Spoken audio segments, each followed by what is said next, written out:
A quorum being present, the Committee on Homeland Security will be in order. The committee is meeting today for consideration of H.R. 8610, the Health Security and Countering Weapons of Mass Destruction Act, H.R. 8801, the DHS Joint Task Force Reauthorization Act of 2022, H.R. 3756, the Department of Homeland Security Climate Change Research Act, H.R. 1236, of inquiry directing the Secretary of Homeland Security to provide certain documents in his possession to the House of Representatives relating to the Disinformation Governance Board, and H.R. 1328, requesting the President and directing the Secretary of Homeland Security to transmit to the House of Representatives copies of all documents in their possession referring or relating to certain aspects of border policies of the United States. Without objection, the chair is authorized to declare the committee in recess at any time. I now recognize myself for an opening statement. This past weekend, we marked the 21st anniversary of the September 11th, 2001 terrorist attacks. As we think back to those days that followed 9/11, many of us remember how Americans put aside their differences to stand together in defense of this great country. We saw our friends and neighbors put protecting this country, this democracy, ahead of party and their own well-being.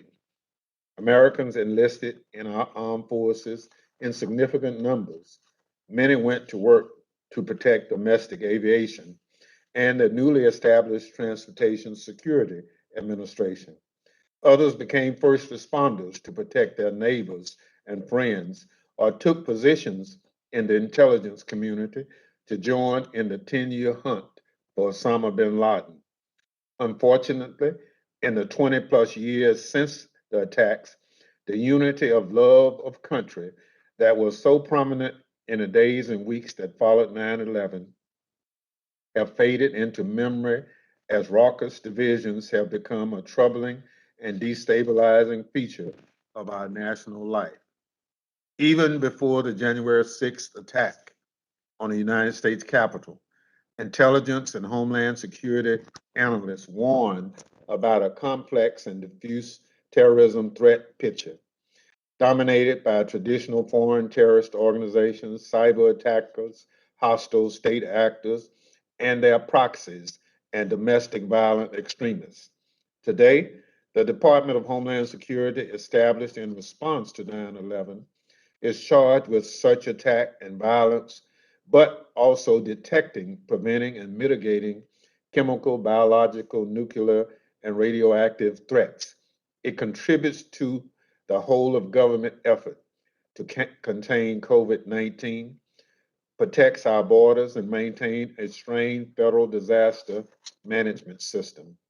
The magnitude and complexity of the missions DHS manage is compelling. We have the opportunity today to do our part to support DHS and the 240,000 men and women that work every day to keep us safe in carrying out those missions. First on today's agenda is H.R. 8610, timely authorization legislation introduced by the gentlewoman from Florida, Representative Dimmons, which seeks to ensure that the vital work of the department's Countering Weapons of Mass Destruction Office and the Office of Health Security continues.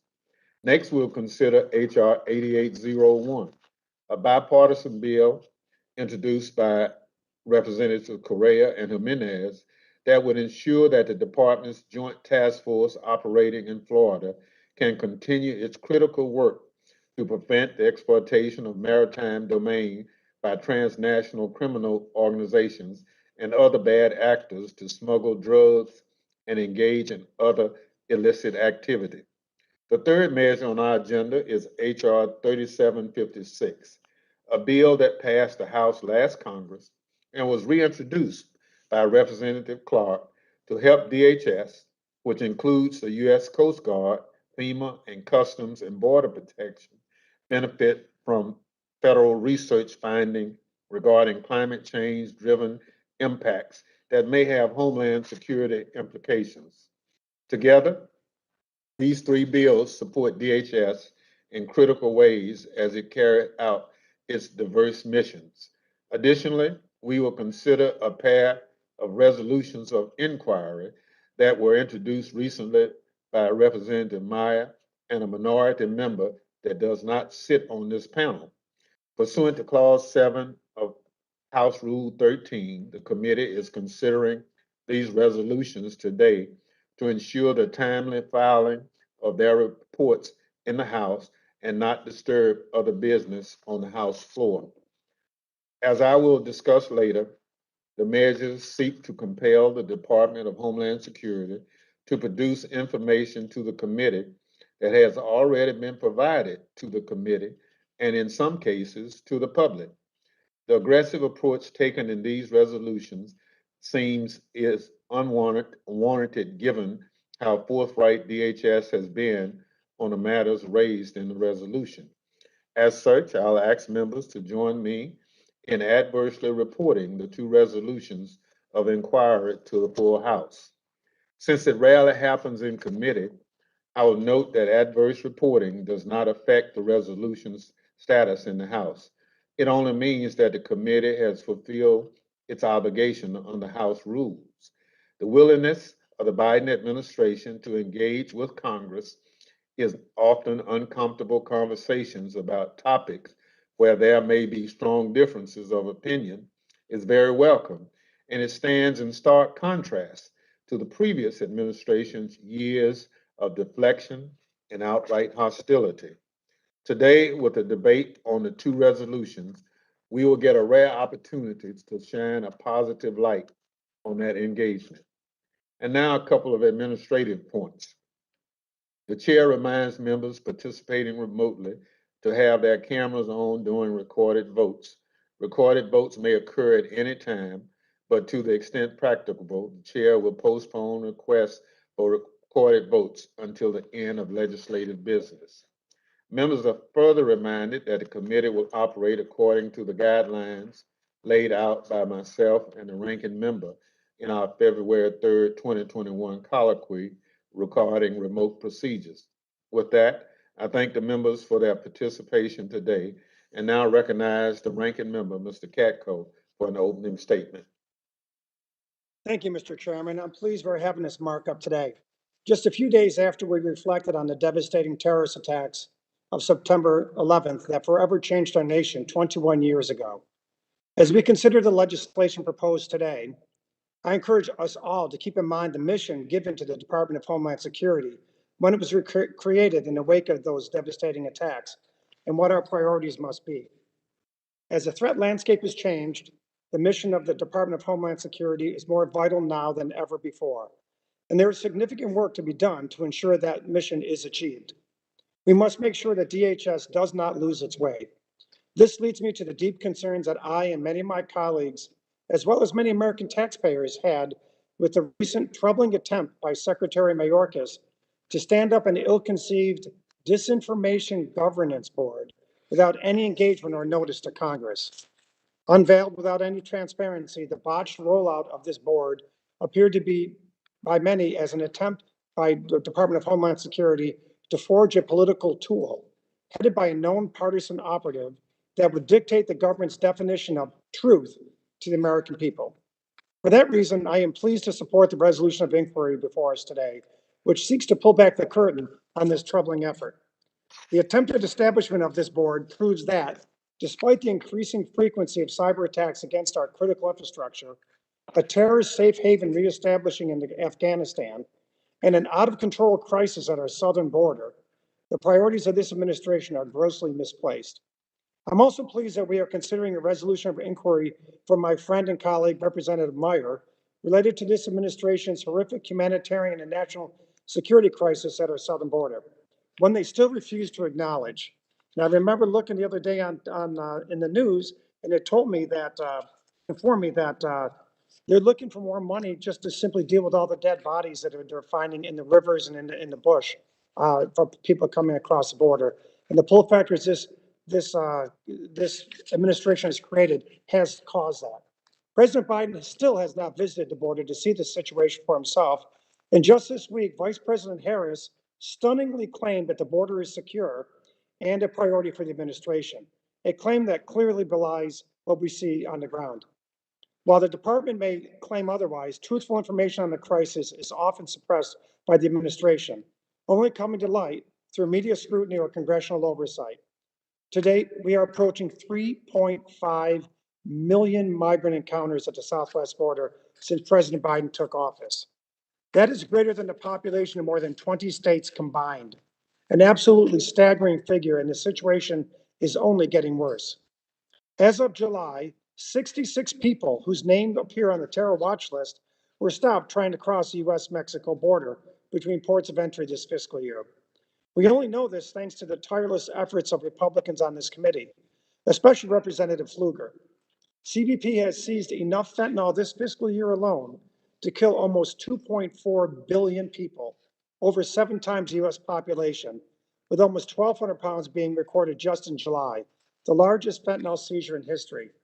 And as it stands to reason, if we seize that much, at least that much is probably getting through. And that's bearing it out in the fact that people are dying of drug overdoses at record numbers in the United States. All we are seeking is answers and transparency. That's it. And we're just seeking that on behalf of the American people.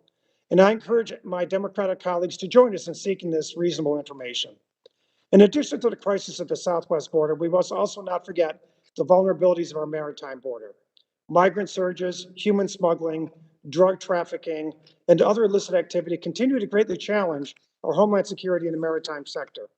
I commend Representatives Correa and Jimenez for leading this bipartisan reauthorization of the department's Joint Task Force Authority to tackle these ongoing challenges and support the frontline personnel carrying out these critical operations, including the Coast Guard, Customs and Border Protection, and Homeland Security investigations.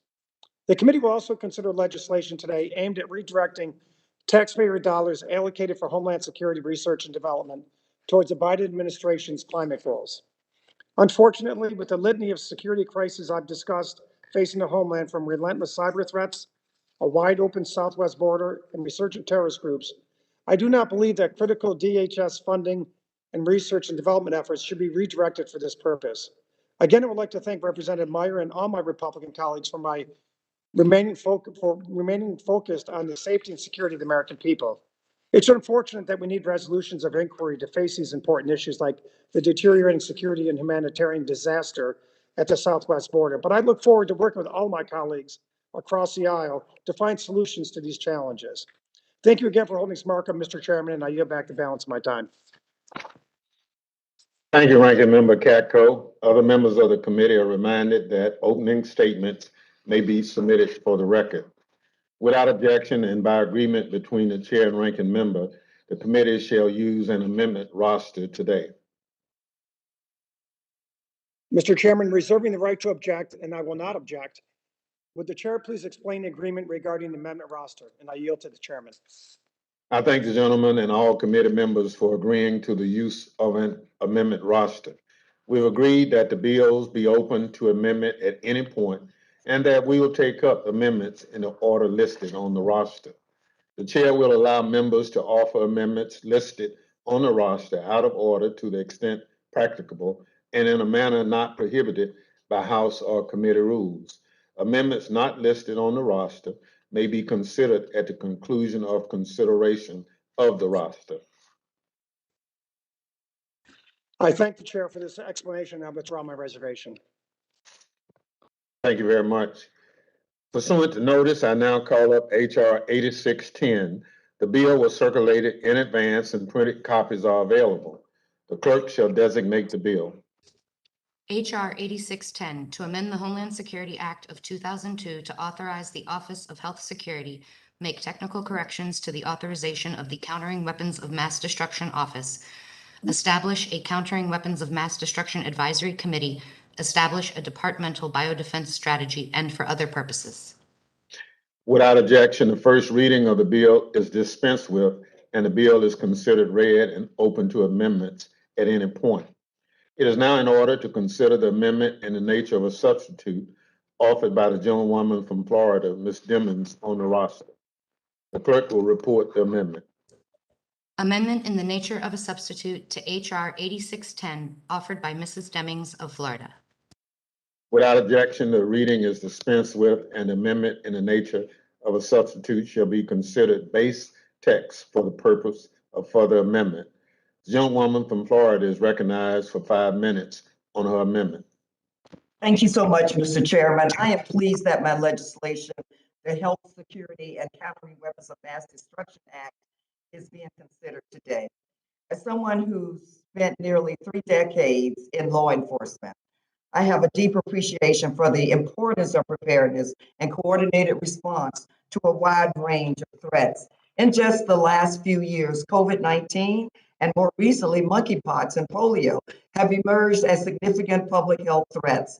As the Department of Homeland Security, the challenges associated with managing and mitigating such public health threats have been felt acutely by this workforce, which is 240,000 strong. For its part, the department's chief medical officer has stepped up efforts to protect the health and safety of the DHS workforce. Over the past 2 years, this office has also played significant roles in establishing domestic public health measures to address the Ukraine-Russia conflict, supporting health record keeping for individuals in DHS custody, and supporting DHS agents and EMTs involved in health protocols. In recognition of the wide-ranging and persistent nature of medical, public health, and workforce health and safety matters that DHS faces, Secretary Markup established the Office of Health Security this past July. To position the new office for success, and I know we all want to, this committee must take the steps to codify it into law. Additionally, H.R. 8610 makes improvements to DHS Counter Weapons of Mass Destruction Office as it continues to be responsible for working with federal, state, local, tribal, territorial partners to enhance detection, response, and mitigation of chemical, biological, radiological, and nuclear threats. Importantly, H.R. 2610 updates the authorization for that office to ensure it can continue to operate beyond 2023 to, among other things, operate the Securing the Cities programs, which helps local governments detect nuclear and radiological terrorist threats.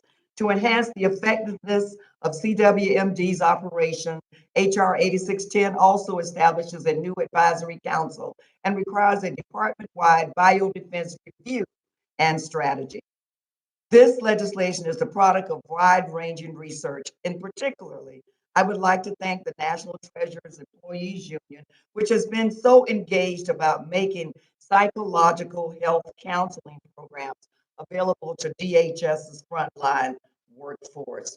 My amendment directs the CWMD office to make enhancement to information sharing about chemical, biological, radiological, and nuclear threats with state and local law enforcement agencies. It also grants special hiring authority to DHS to bring experts with specialized scientific knowledge into the CWMD office.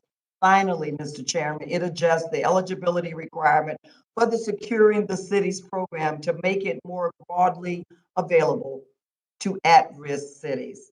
Before I close, I would like to thank you, Mr. Chairman, for your support of this important Homeland Security legislation. I urge my members to support my amendment and the underlying bill. And with that, Mr. Chairman, I do yield back. Thank you. The gentlelady yields back. It is now in order to consider the amendment to the amendment in the nature of a substitute offered by the gentlewoman from Iowa, Mrs. Miller Meeks, on the roster. The clerk will report the amendment. Amendment to the amendment in the nature of a substitute to H.R. 8610, offered by Mrs. Miller Meeks.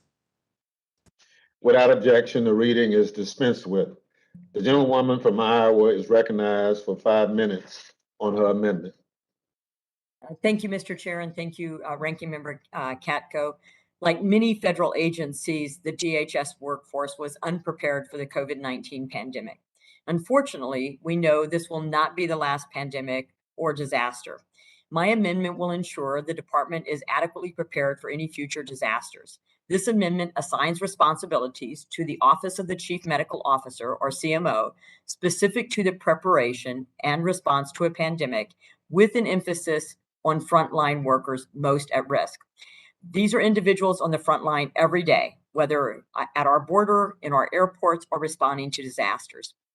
This amendment requires the CMO to work with the department to ensure stockpiling and distribution of adequate supplies, including personal protective equipment.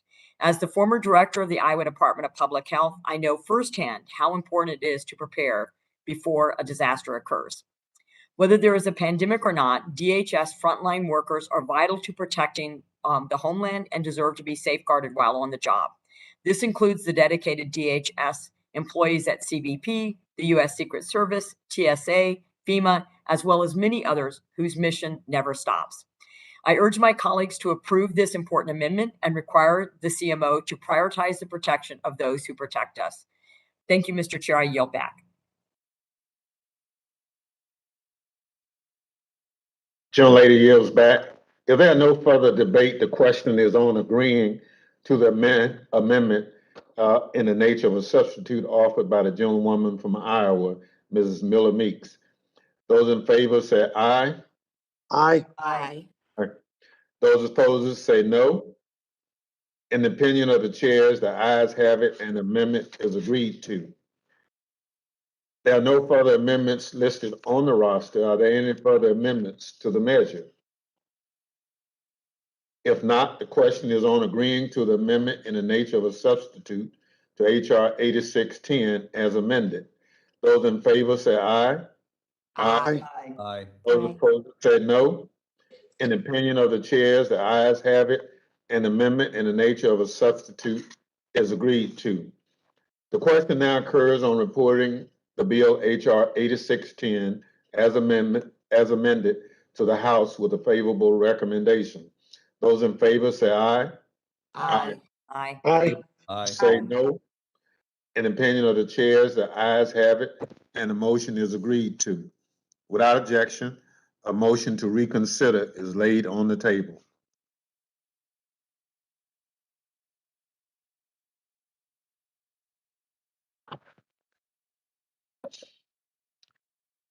Pursuant to notice, I now call up H.R. 8801.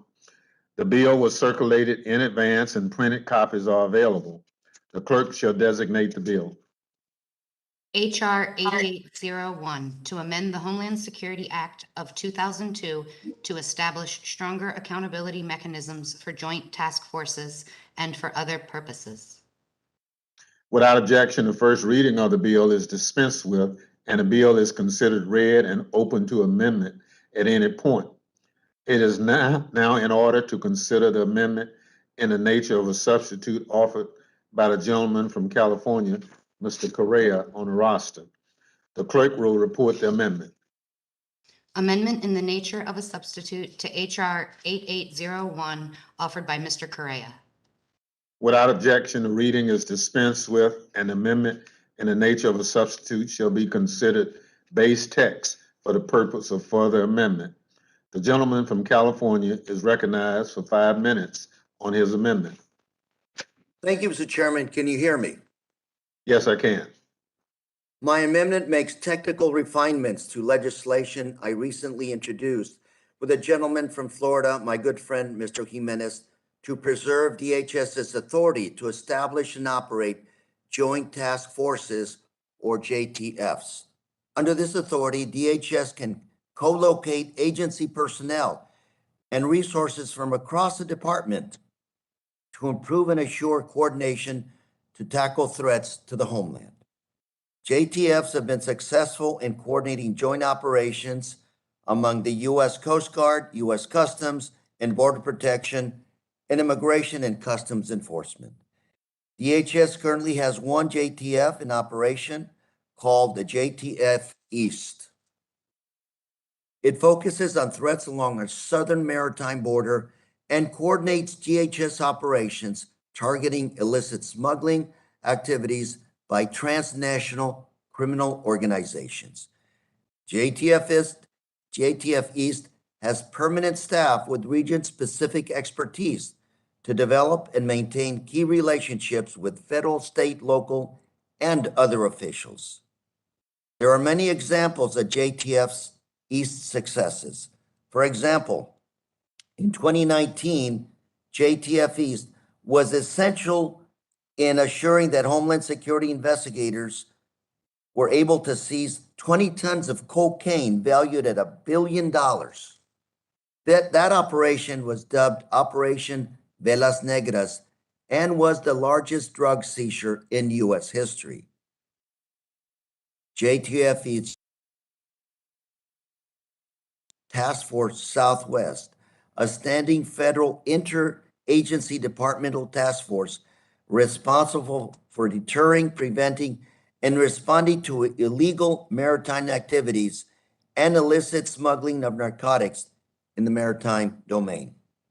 And unless Congress acts, authority needed to maintain JTF East operation will expire. I'm glad to have worked across the aisle with Rep. Jimenez to develop this legislation and to assure that JTF East operations are not disrupted and are reauthorized for 2 more years. In addition to preserving JTF East, this legislation increases congressional oversight of the department use of this authority. DHS used to have 2 other JTFs, but they were terminated by the prior administration. Under my amendment, DHS will be required to notify Congress of its strategic goals, plans of operation, and resources required to establish or terminate a JTF. It would also be required to notify Congress 90 days prior to establishing or terminating a JTF.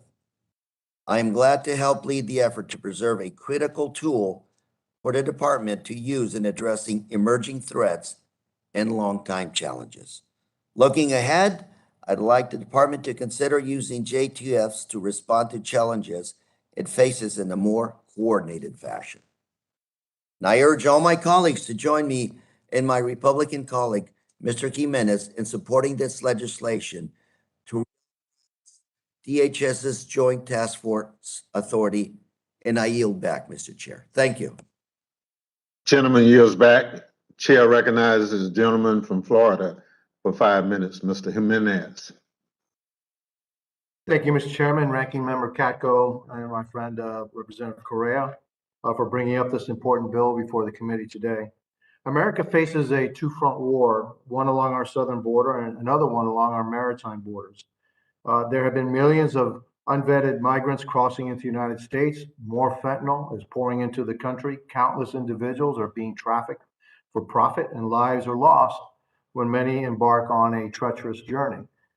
Our Customs and Border Protection, the United States Coast Guard, and counterparts have worked relentlessly to ensure our national security interests are protected. These components have been able to carry out critical missions with the assistance of the Department of Homeland Security's Joint Task Forces. Before the creation of these Joint Task Forces, DHS components worked together in the field, but they relied upon a network of informal personal relationships and overlapping priorities versus a clear framework that directed regional efforts.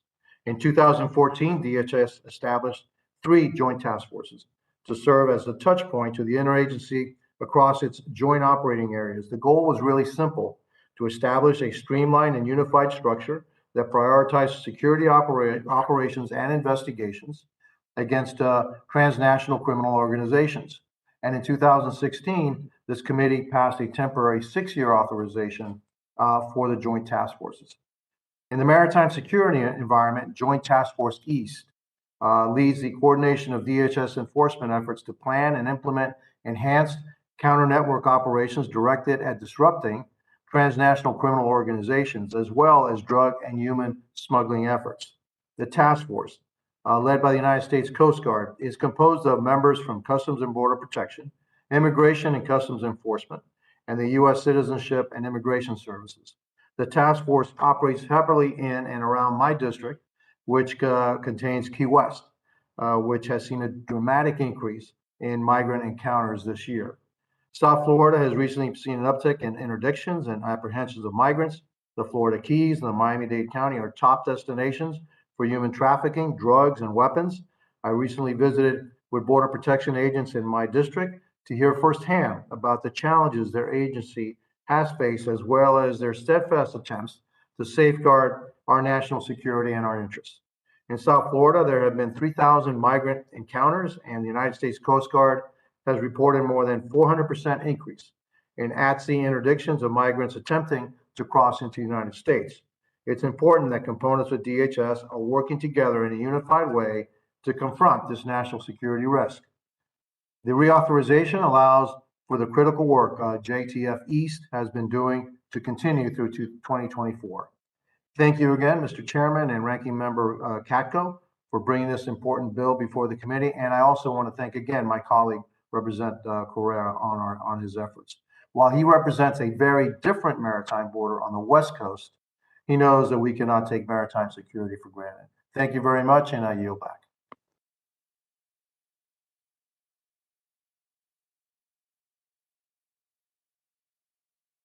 Mr. Chairman, you have to unmute, I believe.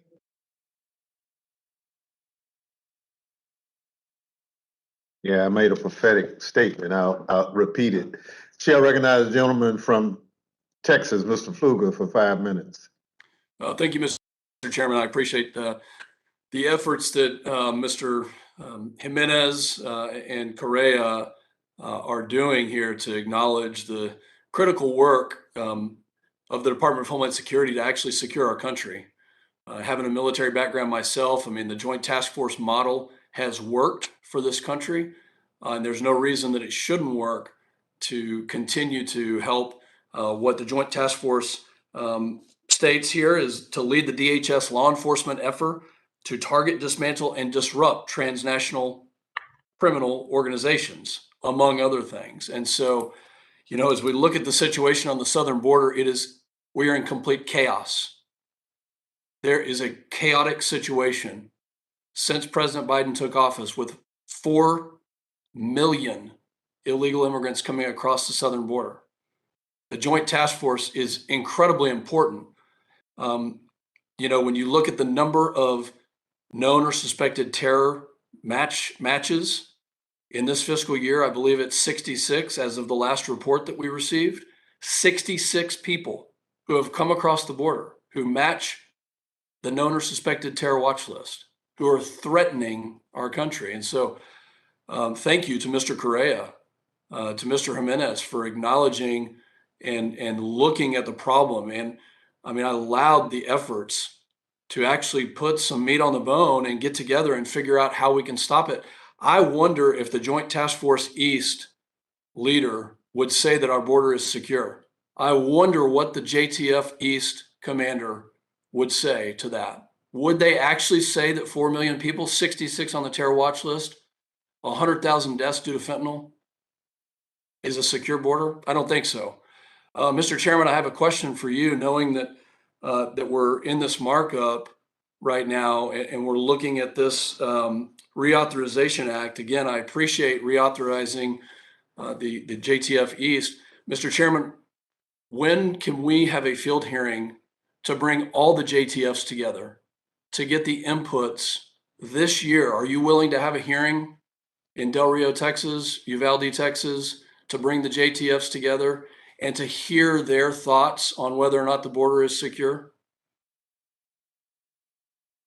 Well, you know, there's only one JTTF, and I don't have a problem doing it. You know, it's the East model. Mr.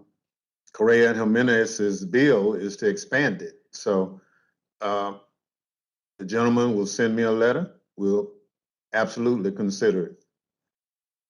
Well, I appreciate it. I will submit that, and I believe that we should ask DHS Secretary Mayorkas to be present, and that your committee, Mr. Chairman, should hold a hearing about border security, and it should include transnational criminal organizations and any terror aspects, because what we are going through in Texas is unacceptable and it's not secure. With that, I yield back. Gentleman yields back. There are no further amendments listed on the roster. Are there any further amendments to the measure? If not, the question is on agreeing to the amendment in the nature of a substitute to HR 8801. Those in favor say aye. Aye. Aye. Those opposed is no. In the opinion of the chairs, the ayes have it, and the amendment in the nature of a substitute is agreed to. The question now occurs on reporting the bill HR 8801 as amended to the House with a favorable recommendation. Those in favor say aye. Aye. Aye. Aye. Those opposed say no. In the opinion of the chairs, the ayes have it, and the motion is agreed to. Without objection, a motion to reconsider is laid on the table. Mr. Chairman, Um, it's Congresswoman Jackson Lee. Ms. Jackson Lee is recognized. Yeah, I'd like to strike the last word, Mr. Chairman. I'm not sure if you have carried the motion or not. I'll wait for that.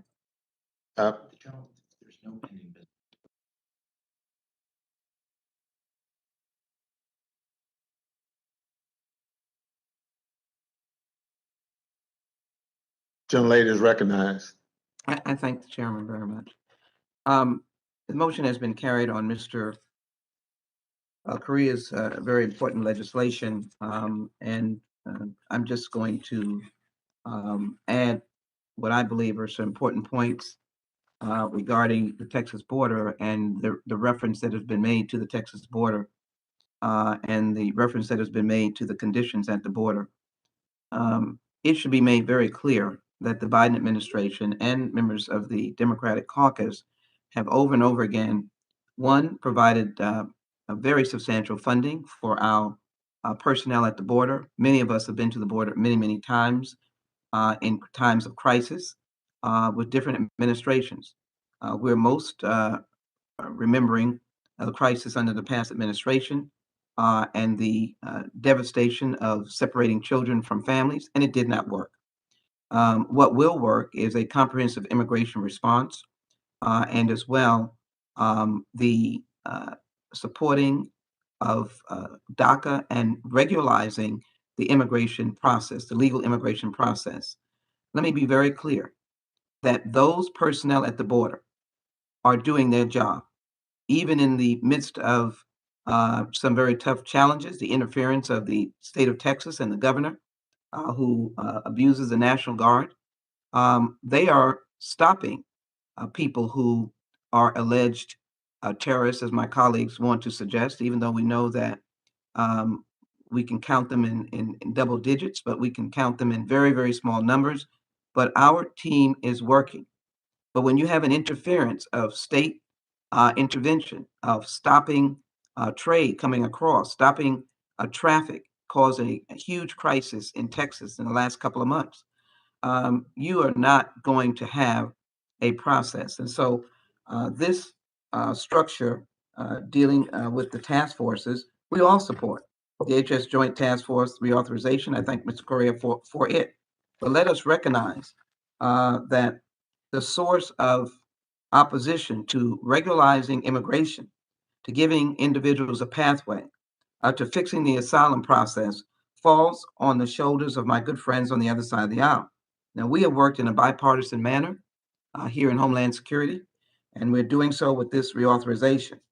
But I would just indicate that the work of catching illicit narcotics seized by CBP, the total number of migrants reporting to ICE after being processed, as well as other data points that the department regularly publishes online, that these items are working. We can add more staff, but until this Congress adheres to the work of Homeland Security leaders, Judiciary Committee leaders on regularizing the immigration system, we're going to have our friends on the other side of the aisle continuing to beef and complain about immigration. You're not giving people a legal access, and you're not protecting those who are trying to come in to seek the justice of an asylum process. And lastly, no one can ever make up for the dastardly act of separating children from their parents. And I witnessed the separation, and I witnessed the attempted restoring of the children to their parents. And the estrangement was so deep, it was an emotional experience that the children didn't go to their parents. They had been shell shocked and estranged because of that horrific, inhuman process of threatening and separating children. It did not work. The only harm you did was these precious little ones and their families. Mr. Chairman, with that, the bill has passed, but I am certainly supportive of it. But I think the facts need to be clear on the record of how we've come to this point. And the finger cannot be pointed at the Biden administration or the leadership in this Congress. It can be pointed to friends who refuse to sit down and pass bipartisan immigration reform and begin to assess the real role of our federal staff members at the border and to dismiss the intervention, wrongly so, of a state government that is using billions of dollars to interfere in the immigration process and really not accomplishing much. So thank you so very much, Mr. Chairman, and I yield back.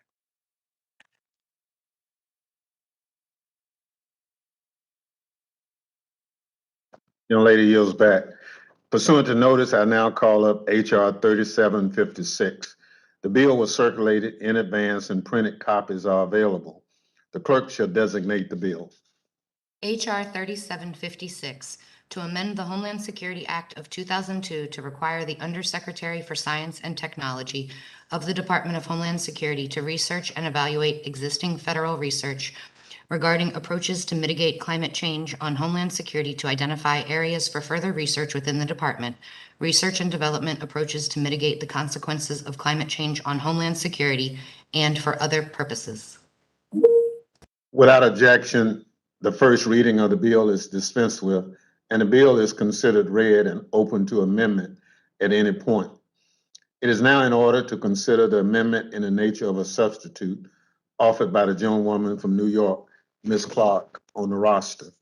The clerk will report the amendment.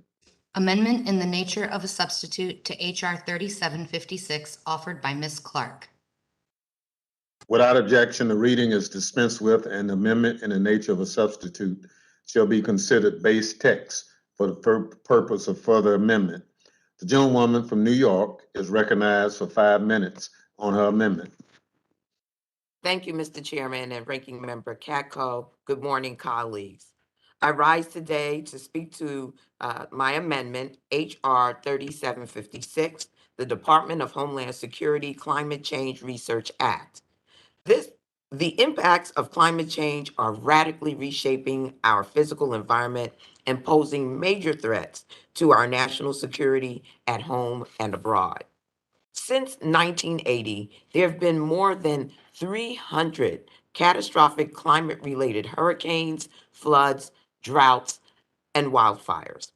As temperatures continue to escalate, these events have only begun to occur at a greater frequency and severity than we've seen at any point in modern history. No corner of the country will be left untouched by the devastation of this crisis. These extreme weather events have already cost billions in damages to U.S. military installations. Bases on Guam and the Marshall Islands have become extremely vulnerable to rising sea levels, and millions of Americans have been uprooted and displaced due to extreme fire, storms, and flooding across the country. Last month, millions of Americans in Texas, Louisiana, Arkansas, and New Mexico navigated life-threatening conditions as heavy rain devastated portions of the South and Southwest. Today, 150,000 residents in the predominantly Black city of Jackson, Mississippi, remain on a boil water notice after weeks of rain overwhelmed a key pump at the state's water treatment plant. And as a resident of New York's 9th Congressional District, I can personally attest to the fact that almost 10 years later, our community is still recovering from the emotional and psychological impact of Superstorm Sandy, and we are working tirelessly to rebuild our lives.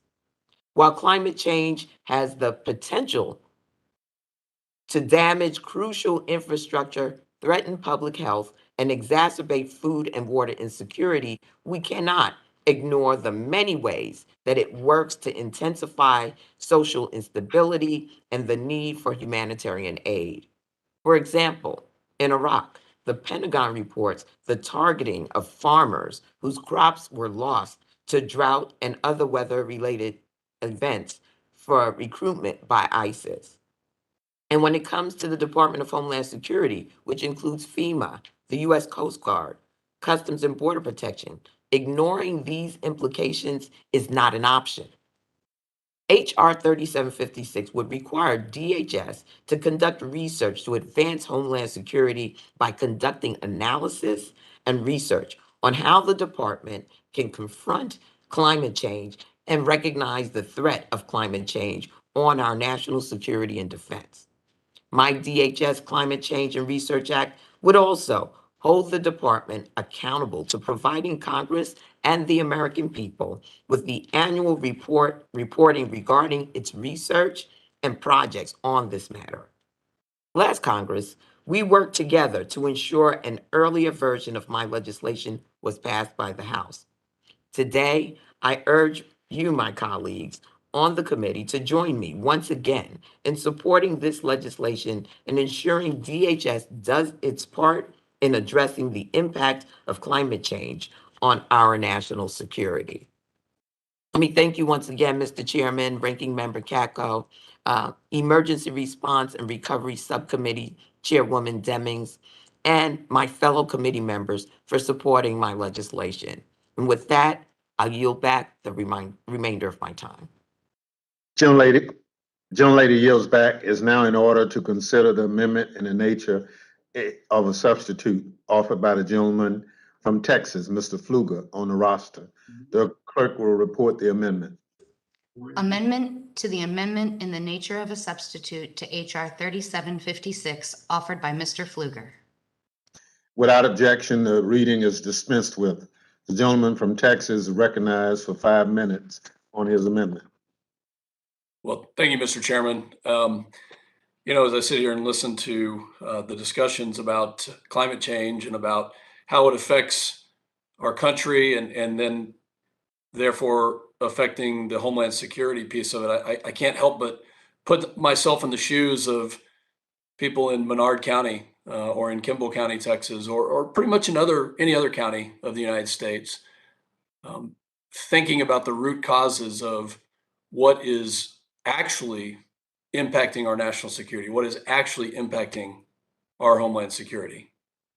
And I've already mentioned the 4 million plus people who have come across this border illegally since President Biden took office. But,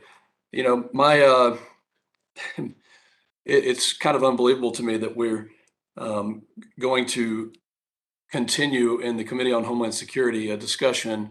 If we really want to look at the impacts on the environment, I would invite the committee to come look at the environment, to come see the environment that has been broken up and trashed and burned down, in some cases farmhouses or farmlands, because of the problem of 4 million people coming across the border. And unfortunately, this committee has sadly failed to really address the real security threats that we are facing. Hearing after hearing, markup after markup, we have yet to put forward a comprehensive set of solutions that our country in crisis is actually facing. And while I appreciate every effort as a kid who grew up in a ranching family, we care about the environment very much. We leave the land better than when we found it. That is something that anybody who is in agriculture knows. But DHS needs to be focused and needs to be addressing the issues that are actually facing Homeland Security, the threats that are facing Homeland Security, and mitigating the massive influx of people.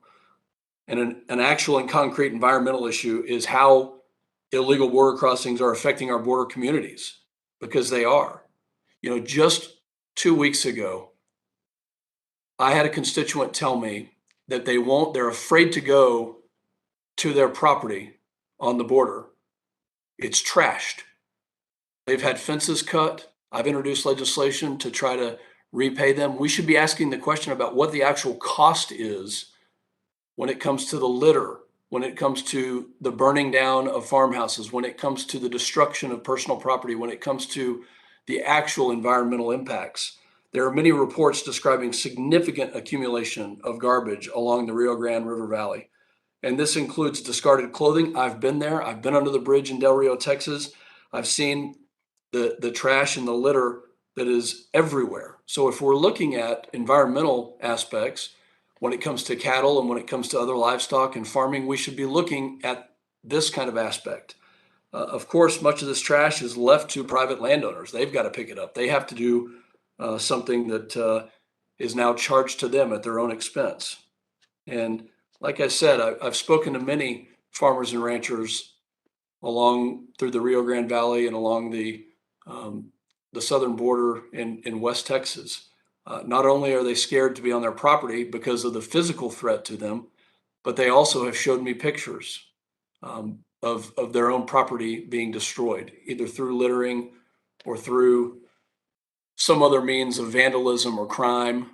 And in a lot of cases, Mr. Chairman, I'll say this, they report bodies on their property.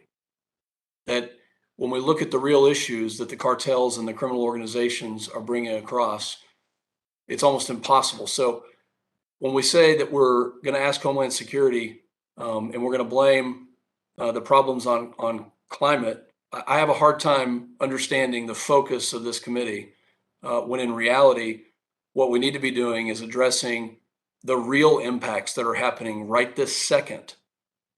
We've had major weather patterns for centuries, and we will continue. Anybody who's lived in my area knows that droughts and storms have long been a part of that area in that region. But now we have the added issue of having to pick up the trash and look at the vandalism. And so my amendment is pretty simple. The department needs to report back to the committee on the extent of economic damage that's being incurred from illegal activity. It needs to look at that. In my opinion, we need to be looking at how we can repay those farmers and ranchers. And with that, I yield back. Gentleman yields back. Chair recognizes gentlelady from Texas, Ms. Jackson Lee. I thank the chairman very much, and I hope the words of my colleague from Texas, as he has concluded by offering an amendment, comes full circle to emphasize really the importance of the legislation of Congresswoman Clark, and I applaud her for offering this legislation dealing with climate change research. I can't think of anything more crucial to Homeland Security. This is the large dollar figure that we'll be facing in the decades to come. What is the roll call? Fires burning out of control, not once, but in season after season, month after month. Not only that, burning in places where one would not expect it, up the Pacific coast, as far as the northwestern states. The unbelievable floods in Kentucky, where whole homes were washed away, large number of deaths. Clearly, there is no doubt of what the Houston region has faced over the years, and I'm reminded of Hurricane Harvey. Trillions of gallons of water. The damage still exists, and we sit on pins and needles until the hurricane season ends as to whether or not we're going to be hit again. Mr. Chairman, your great leadership in fighting for your constituents, but issues dealing with water security, if you will, and clean water, plagues all of us. This is extremely important because there are dollars expended through Homeland Security dealing with climate crisis. The burning heat that we in Texas face for months at a time, 3-digit numbers without ceasing, some of the hottest days in the year. And in addition, looking at our lakes and rivers not being the same all through Colorado and other places in the West where drought became the bane of existence of our ranchers and our farmers. I think I am seeing one story about growing marijuana, and that climate change, legal marijuana, has impacted that industry so drastically. So I would offer to say that this legislation is important. I think the gentlelady will have to assess the amendment that a gentleman and friend from Texas has offered as it relates to any direct connection to climate change. But I will offer a further legislative point that I hope in this debate, Congressman Clark, that you would accept, and that is the idea and impact of the devastation of climate change internationally that ultimately may impact us domestically. And I bring to your attention the devastation in Pakistan of the far-reaching floods, water as far as the eye can see, pregnant women now struggling, 600,000 of them, to even get medical care. But there's no food, there's no shelter, and there's no medical care. That's a crisis driven by climate change and water beyond one's even imagination. It's not a lake, it's not a river. It was floods, but it turned into an ocean. And there's no dry land, no drainage. That's climate. And the question has to be whether or not, as we do our research domestically, that this research will also include an eye toward the climate impact internationally. That has to be a key element of what we do. I thank the chairman for his assistance in our efforts, and I support the underlying legislation and yield to the gentlelady as she further discuss the amendment that would hopefully contribute to the appropriate research of this particular legislation, the Climate Change Research Act that has been offered. With that, I support the underlying legislation and will work with the gentleman on the basis of his amendment as well, yielding to the gentlelady in terms of her further discussion on this particular legislation. Mr. Chairman, I yield back supporting the underlying legislation. Mr. Chairman. Yeah, gentlelady yields back. Chair recognizes the ranking member. Thank you, Mr. Chairman. And I just want to note briefly that an old adage that too many cooks spoil the broth. What we are proposing, and my friend and colleague, Representative Clark, I understand and respect her opinion. I just happen to disagree with her on this one. We have multiple agencies that have truly are experts in climate that are researching this issue. We just passed a bill, they celebrated yesterday at the White House, which puts hundreds of billions of dollars towards addressing the climate change issue. This bill will be like us asking the EPA to take care of border security. Okay, it's just not within our area of expertise. And I would much rather plus up spending for climate change research, which we've done across the board to try and address it. And I agree it is approaching crisis levels. But the Department of Homeland Security's mission is not climate. Department of Homeland Security's mission is to keep our country safe. It's to keep our country safe from cyber threats. It's to keep our country safe from and having a secure border and immigration system. And it's to keep terrorist groups at bay. It's not to measure the impact of rising temperatures. We don't have that expertise within Homeland Security, and that's for a reason. So I would respectfully say that Representative Clark's bill, while laudable in its intent, is in the wrong agency. And I would simply say that we put those efforts in another agency. I would gladly support that. I just think our core mission is to keep our country safe. And let's not forget, the Department of Homeland Security was born out of the tragedy of 9/11 and the mistakes made leading up to 9/11. They weren't born out of rising temperatures. And I think we should just keep that in mind and keep our eye on the ball here. And with that, Mr. Chairman, I yield back. Gentleman yields back. Chair recognizes the gentleman from Mississippi, Mr. Guest, for 5 minutes.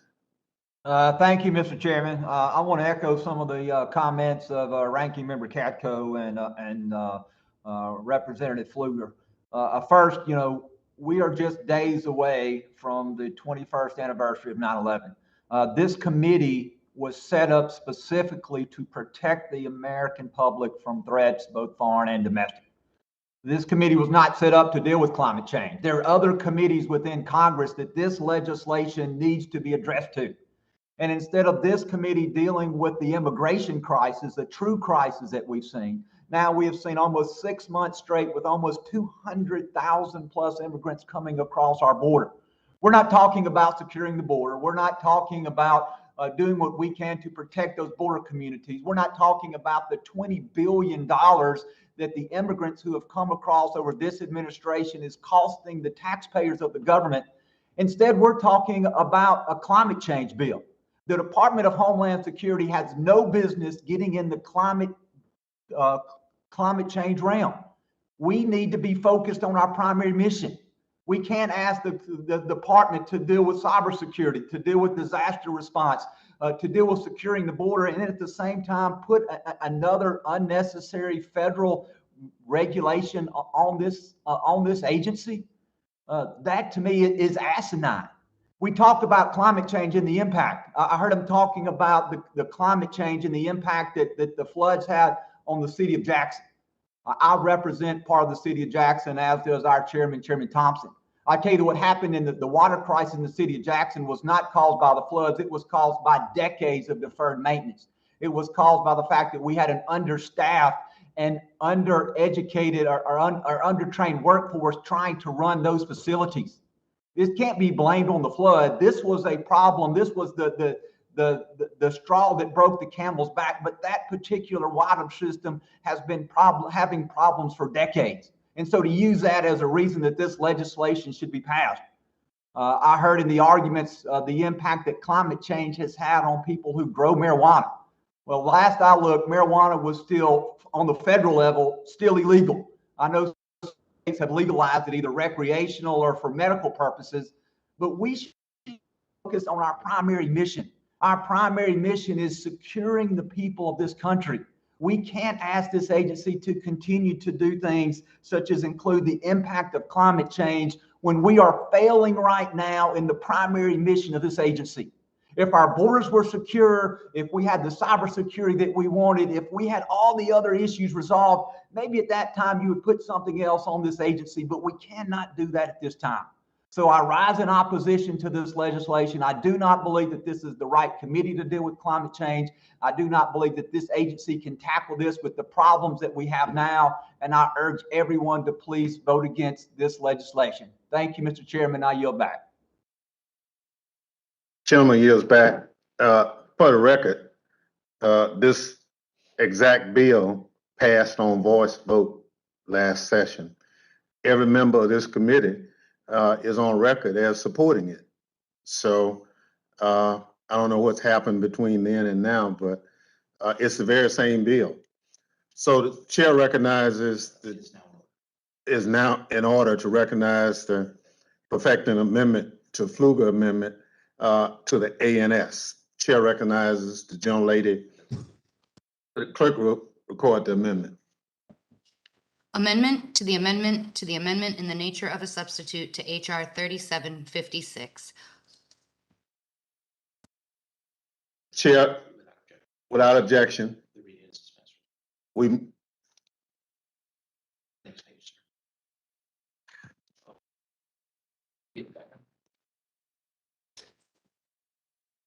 You're still in the. We can't hear you. Yeah, we're trying to.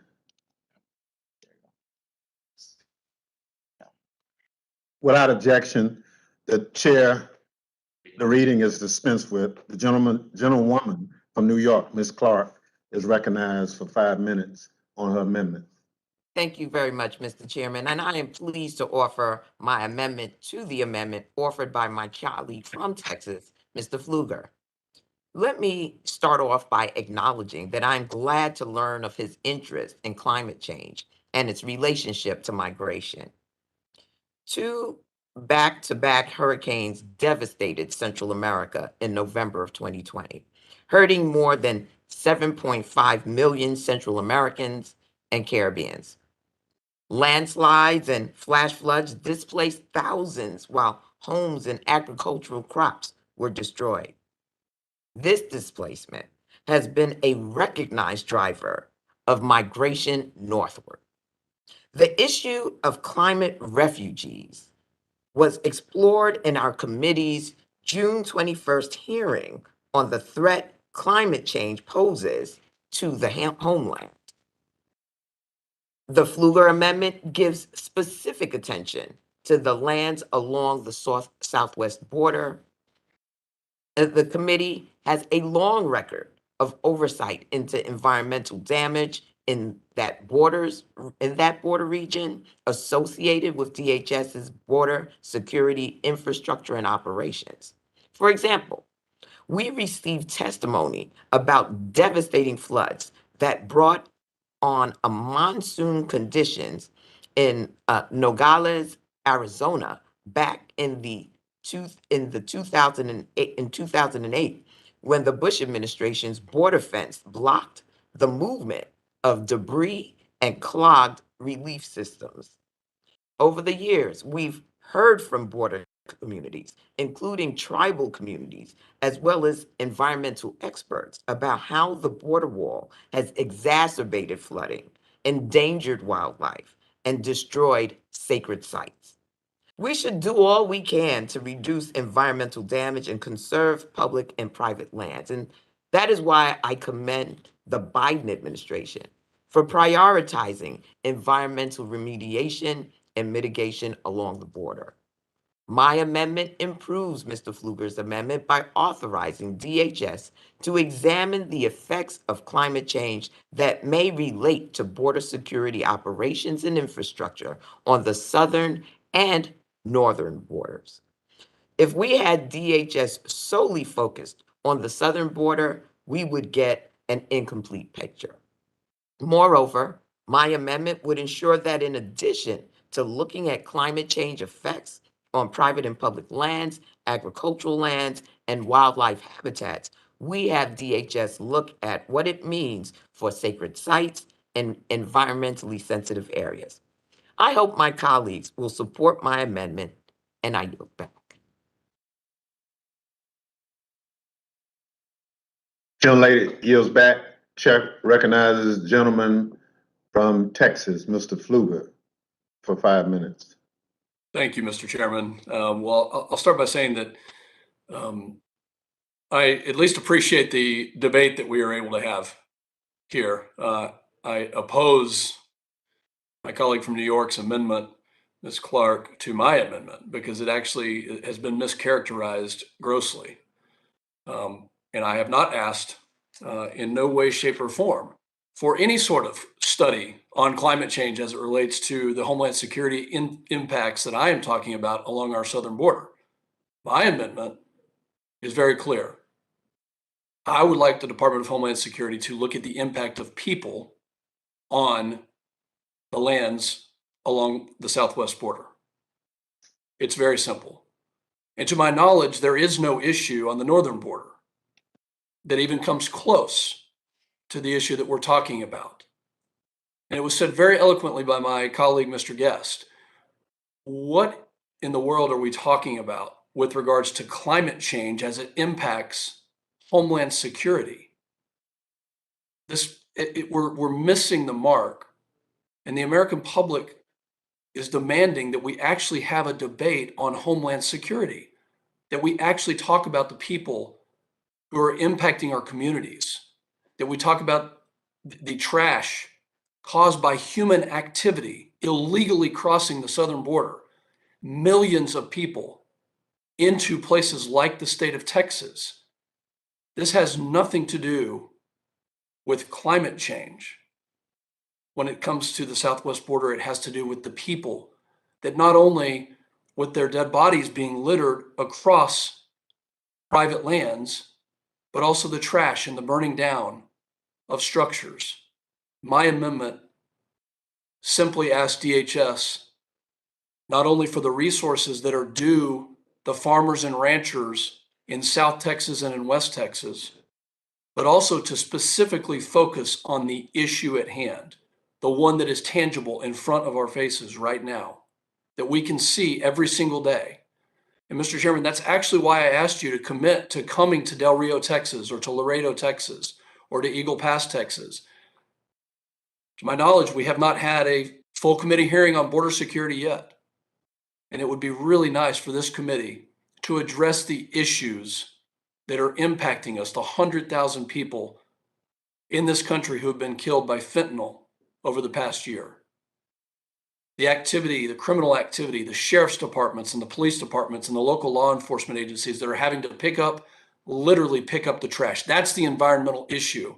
My amendment doesn't need any help.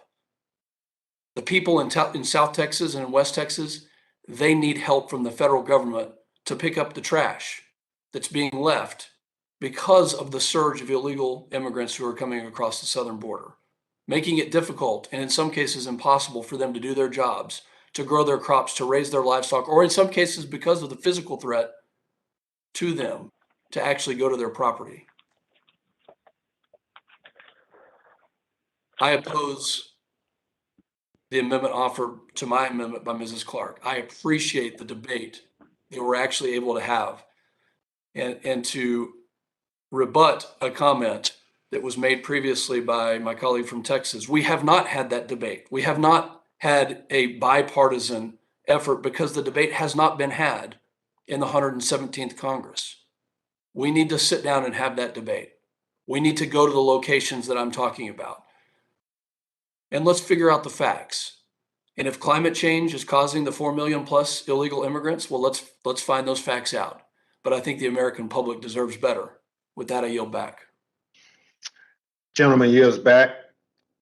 If there are no further debate, the question is on agreeing to the perfecting amendment. Those in favor say aye. Mr. Chairman, I'd request a roll call vote. Mr. Chairman. Gentlemen, I got to first get to that point. Just hold your point. I would like to speak on the amendment. Gentleman from Georgia is recognized for 5 minutes. Thank you, Mr. Chairman. You know, I think my colleague from Texas, Mr. Pfluger's amendment needs no amending. I think it stands on its own. I think it's a great amendment, and I think we should all vote for it. But my colleague from New York, you know, she talked about you know, extreme weather conditions in Central and South America affecting migration, and how that migration is coming across our southern border, and how that's what we need to be concerned about. Well, how about we concentrate on helping Americans, American citizens that are dealing with the issues caused by the illegal immigration on our southern border, and not focus on those who are actually illegal and coming across our border. I think we owe that to the American people. This is the department, this is the committee that oversees the Department of Homeland Security, which is tasked with keeping America secure. It's not tasked with the responsibility of ensuring that illegals come into our country. No, that's not what we're here for. So I don't think this amendment, Mr. Pfluger's amendment, needs amending. So I would encourage every member of this committee to vote against the amendment of the amendment. So thank you. And with that, I yield back. Gentleman yields back. Mr. Jimenez for 5 minutes. Thank you, Mr. Chairman. I appreciate giving me an opportunity to speak about this issue, and to say that illegal immigration is being caused by climate change is ludicrous. The reason that we have millions of people crossing the southern border is because of the ridiculous, totally asinine policies of the Biden administration that have incentivized people to come and cross the border because there's nobody stopping them. I've spoken to many. I've been to the southern border 3 times. I've spoken to many Customs and Border Protection agents. Not one of them said, "Gee whiz, climate change is causing all these people to come here." They've all said it was a change in policies. And so let's not, stick our head in the sand and think that it's climate change that's causing the problem. It is the policy of the Biden administration. They actually want this to happen. They've incentivized people to come, and they're coming. Not only are people coming, but also all the drugs that are flowing through the southern border. They're killing hundreds of thousands of our citizens, and the Biden administration refuses to do anything about it.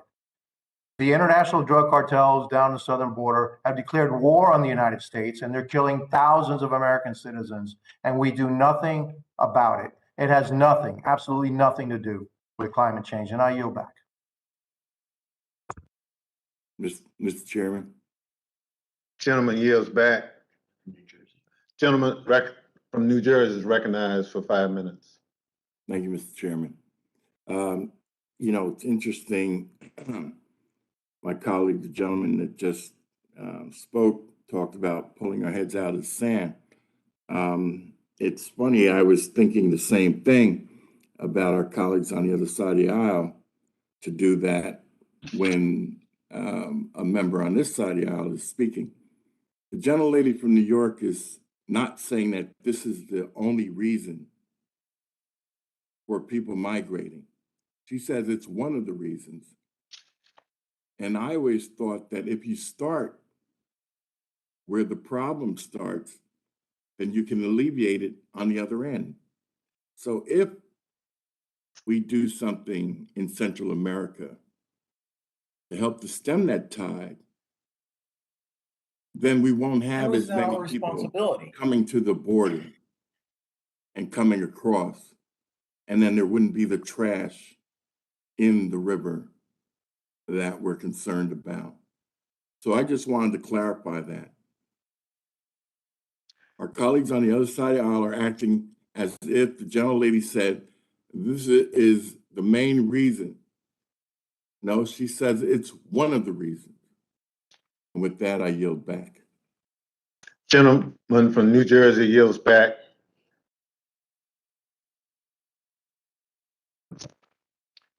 If there's no further debate on the question, is on agreeing to the perfecting amendment. Those in favor say aye. Aye. Aye.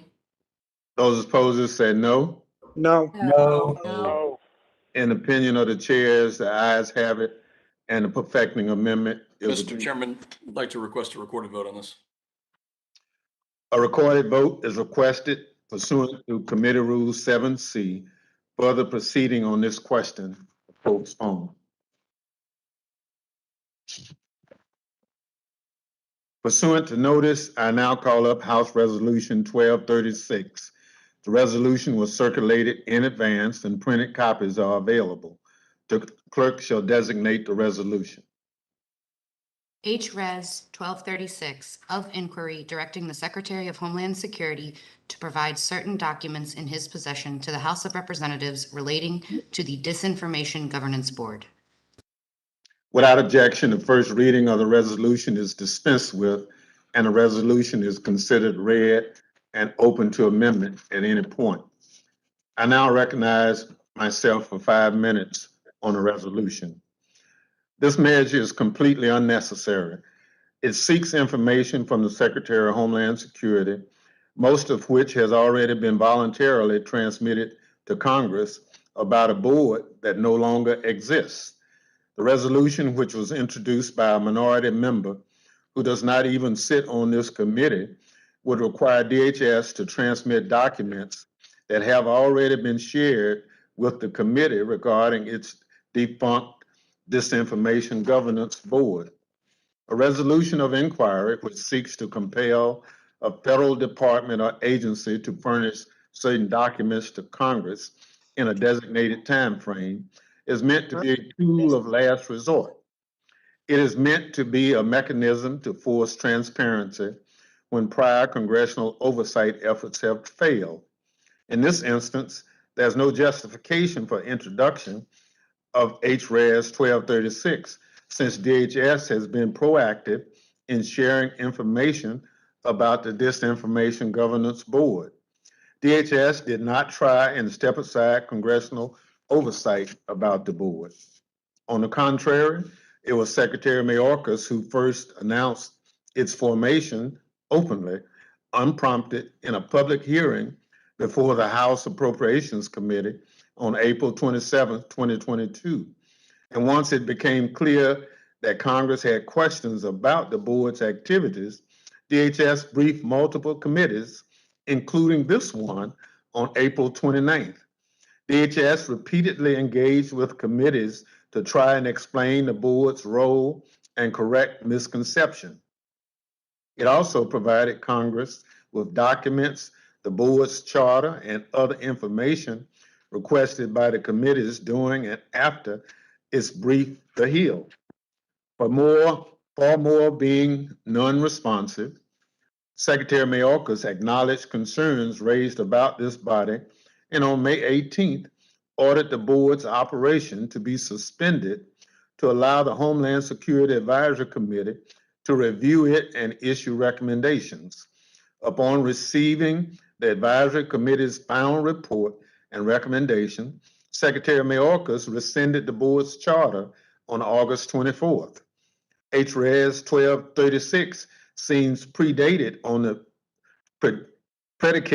view that there is something nefarious about DHS's efforts to combat disinformation.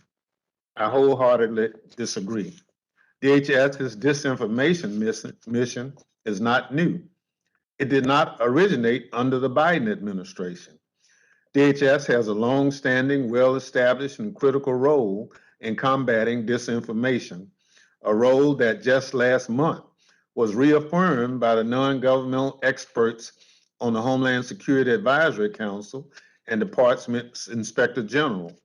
When it comes to perfecting our homeland, we all have an interest in ensuring that the public has access to the information they need to keep their communities safe. I take this committee's oversight responsibilities very seriously, and even as urge each of you to join me in adversely reporting this resolution to the House. I remain committed to continuing oversight of DHS's efforts against disinformation. On the committee, I'm pleased to have a committed partner in that effort. Without objection, I include in the record a letter that I sent Monday, September 12th, with the gentlewoman from New York, Representative Clark, to Secretary Mayorkas that seeks information on how DHS will implement recently issued recommendations regarding how the department should enhance its efforts at combating disinformation. I expect that DHS will be responsive to this congressional inquiry, as it has been to prior questions about the now defunct Disinformation Board. With that, I urge members to join me and adversely report this resolution to the House, as it is our obligation under House rules. Thank you. I yield back. Does any member seek recognition? Gentleman from Mississippi, Mr. Guest. Thank you, Mr. Chairman. Mr. Chairman, I want to thank you and Ranking Member Katko for bringing this important resolution of inquiry before the committee. Historically, in May of 2022, Secretary Mayorkas announced that the Department of Homeland Security had established a disinformation governance board. Upon public concern and questioning as to what this board function and authority would be, the department struggled to provide even the most basic information to alleviate the concerns. In fact, the only information released on the board came out after it was announced and after significant backlash from Congress and the American people. This is not the model of transparency. The idea of a disinformation governance board within the Department of Homeland Security rightly chills the spines of Americans across our great nation. They, along with many of my colleagues in Congress, expressed major concerns of what this board would become.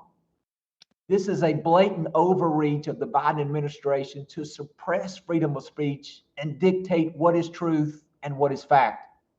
Following major public backlash and the recommendation of the nonpartisan Homeland Security Advisory Council, the administration shut down this Orwellian initiative.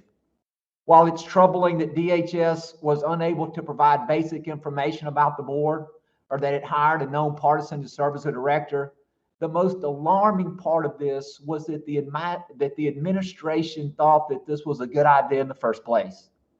With constantly involving threats and self-inflicted crisis plaguing this administration, from the border crisis to the disastrous withdrawal from Afghanistan, to the constant barrage of cyber attacks to criminal behavior against pro-life and religious institutions, DHS must remain focused on its primary mission, not partisan efforts from an academic wish list. This resolution of inquiry, or ROI, introduced by Representative Biggs, seeks transparency regarding the administration's internal process and the intentions of the Disinformation Governance Board, not justifications or excuses produced after the fact. This ROI would allow the American people to understand how, and more importantly, why this board was created, and would enable Congress to prevent another similar effort from ever getting off the ground. I urge all my colleagues on both sides of the aisle to support this resolution in the interest of protecting our freedom of speech and our civil rights and liberties in this great nation. Thank you, Mr. Chairman. I yield back. Gentleman yields back. Chair recognizes gentleman from Georgia, Mr. Clyde, for 5 minutes. Thank you, Mr. Chairman and Ranking Member Katko. I want to speak in strong support of my good friend, Mr. Biggs' resolution of inquiry regarding the Disinformation Governance Board. The Biden administration's Disinformation Governance Board deserves the comparison to George Orwell's 1984 Ministry of Truth. It deserves it. After tremendous backlash, it appears that the Disinformation Governance Board has been suspended, but suspended is different from disbanded. And I think there's a distinction there that needs to be looked at closely. The board should be disbanded permanently. However, I remain dismayed with DHS Secretary Mayorkas's repeated failure to provide clear answers to Congress about his so-called Disinformation Governance Board and the selection of Nina Jankowicz, clearly a partisan Democrat operative, to lead the board. Condemning whistleblower documents revealed by Senators Josh Hawley and Chuck Grassley showed the shocking extent to which the Disinformation Governance Board was willing to spy on Americans without a warrant and flag posts for social media companies as disinformation. The failure of Secretary Mayorkas to provide clear answers about the Disinformation Governance Board, to me, is disqualifying, and Secretary Mayorkas should resign. This resolution of inquiry concerning President Biden's Ministry of Truth is a great step towards Congress formally demanding answers from DHS, given that previous attempts to do so have been obstructed and stonewalled, ironically, with plenty of disinformation and gaslighting from the Biden administration to date. Mr. Chairman, the antidote to misinformation and disinformation is not censorship, but more information, so the American people can make informed decisions independently. The ROI requires the Secretary of Homeland Security to transmit to the House all documents referring or relating to the Disinformation Governance Board, including information related to its structure, funding, proposed activities, and communications with social media companies regarding misinformation and disinformation. This kind of board never needs to come back to the Department of Homeland Security, or for that matter, any other agency in government. Our Declaration of Independence states, we hold these truths to be self-evident, that all men are created equal, that they are endowed by their Creator with certain unalienable rights, and among these are life, liberty, and the pursuit of happiness. It further states that to secure these rights, governments are instituted among men, deriving their just powers from the consent of the governed. Ministries of truth, like the undemocratic Disinformation Governance Board, fly in the face of these core principles from our founding documents, our birth document, and the Constitution, and merely create a chilling effect to intimidate Americans into compliance. I urge my colleagues to support this ROI, and I thank you, Mr. Chairman, and I yield back. Gentleman yields back. Chair recognizes the gentlelady from Texas, Ms. Jackson Lee, for 5 minutes. Mr. Chairman, I move to strike the last word. I join with the chairman of the full committee and chairwoman of the subcommittee to recognize that this issue has been resolved. For my colleagues who think that disinformation is not substantial, disinformation has been used in elections across America to tell minority populations that the election date has been changed, to indicate that if you're a felon, don't show up. Disinformation has been used in the national security sphere and arena. It is clear that disinformation is a reality and has to address the question of national security.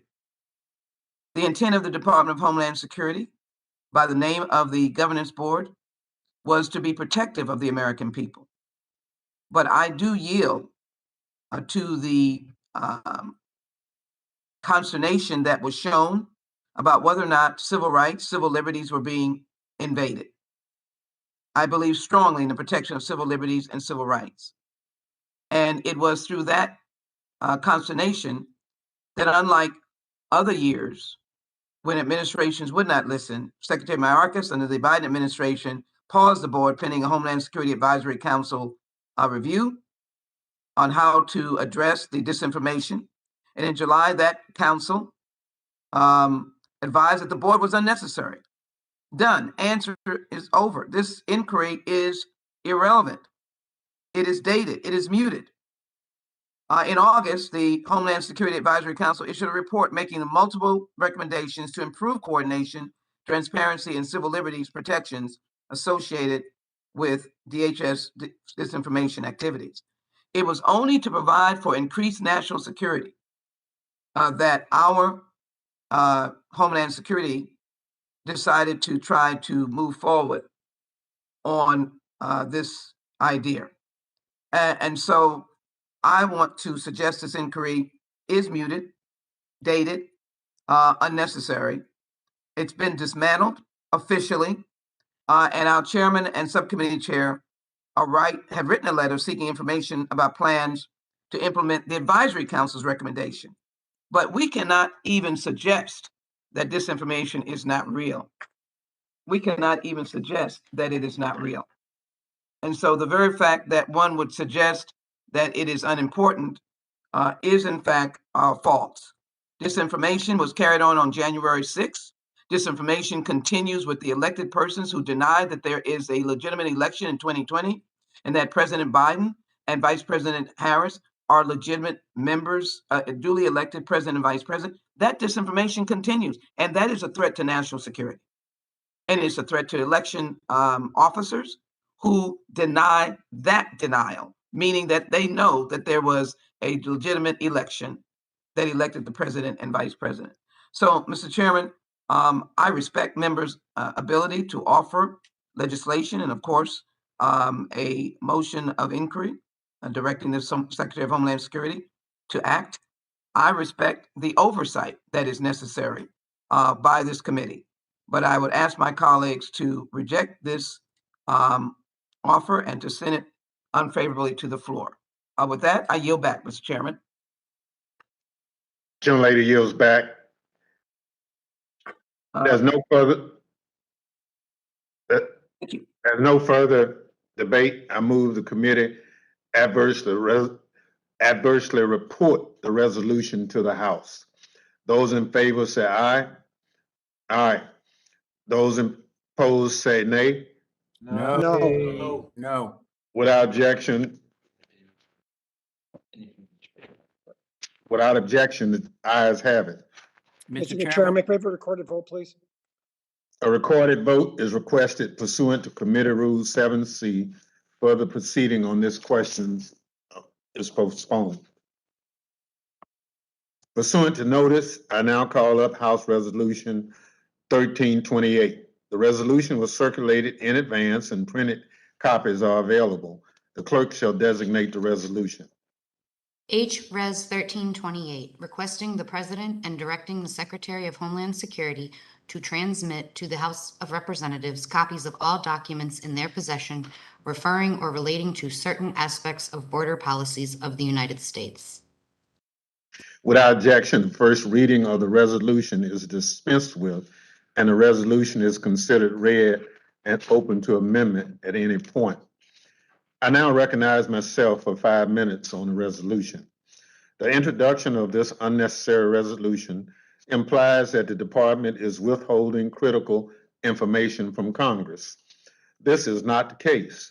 Much of the information requested in this resolution is provided by DHS on a regular and reoccurring basis. For example, this resolution requires the department to report the total number of migrants encountered by Customs and Border Protection. Every month, Customs and Border Protection posts this information online for the public. It can be broken out by demographic, like family units, single adults, and unaccompanied minors. It can also be broken out by country of citizenship, and Border Patrol sector. But that isn't all. Customs and Border Protection provides this information to the committee on a weekly basis. DHS also participates in a monthly bipartisan congressional call organized by the White House to discuss and answer questions regarding whole of government efforts with respect to the southwest border. H.Res 1328 demands statistics on the number of unaccompanied minors attempting to cross the southwest border and in U.S. government custody. DHS provides this information to the committee already on a daily basis, in addition to the weekly and monthly reports we receive. Additionally, the resolution of inquiry seeks to compel information from the department regarding the reimplementation of the Migrant Protocol Protection Protocols, or MPP. Each month, DHS provides the number of MPP enrollments by Border Patrol sector and citizenship. They also brief the committee on jurisdiction each month to talk through changes on the ground.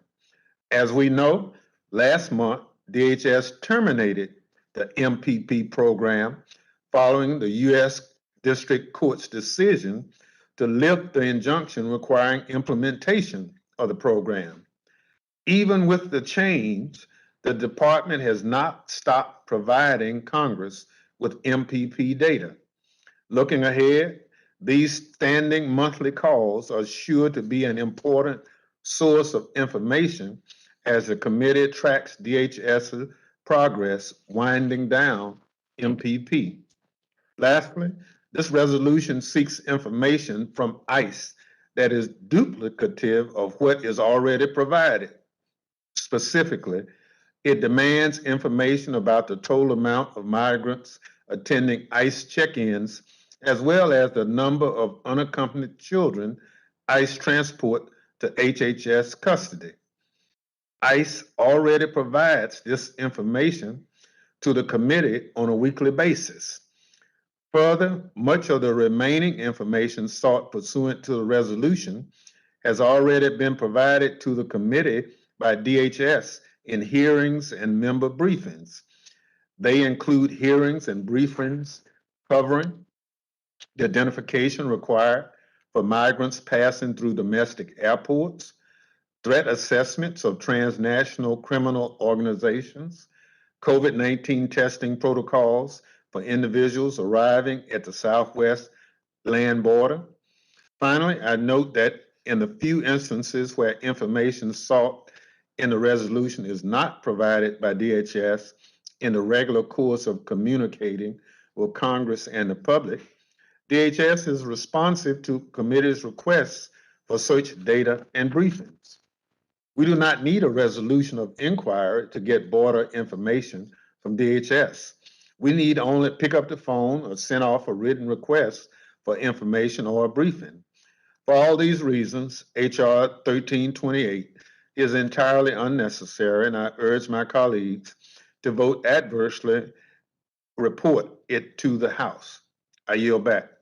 Mr. Does any Chairman, member seek recognition on the resolution? Mr. Chairman, Ranking Member Katko. thank you. I just want to share a story with you to illustrate the point that the administration is not forthcoming with information. I was down at the border last year in January, and one of the Border Patrol officers happened to mention that, just in passing, that, yeah, we even see some people that were on the list. And I remember specifically asking, on the list, do you mean the terror watch list? And he said, yes.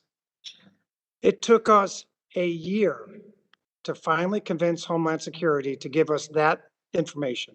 Over a year. And since they've given us that information, the number of people that are in seized at the border has gone from 1 that we found out about to 66. It took us a year of fighting with them. That's what this resolution of inquiry is about. It's trying to get more transparency. So as much as I respect you, know I have an immense amount of respect for you, I can't agree with you when you say that they're always forthcoming with information. They simply are not. And that's what this resolution of inquiry is about. And privacy waivers for terrorists is another example. We just want to find out the simple, basic answers, and oftentimes we just get ignored. And we send letters, and they're just not even responded to.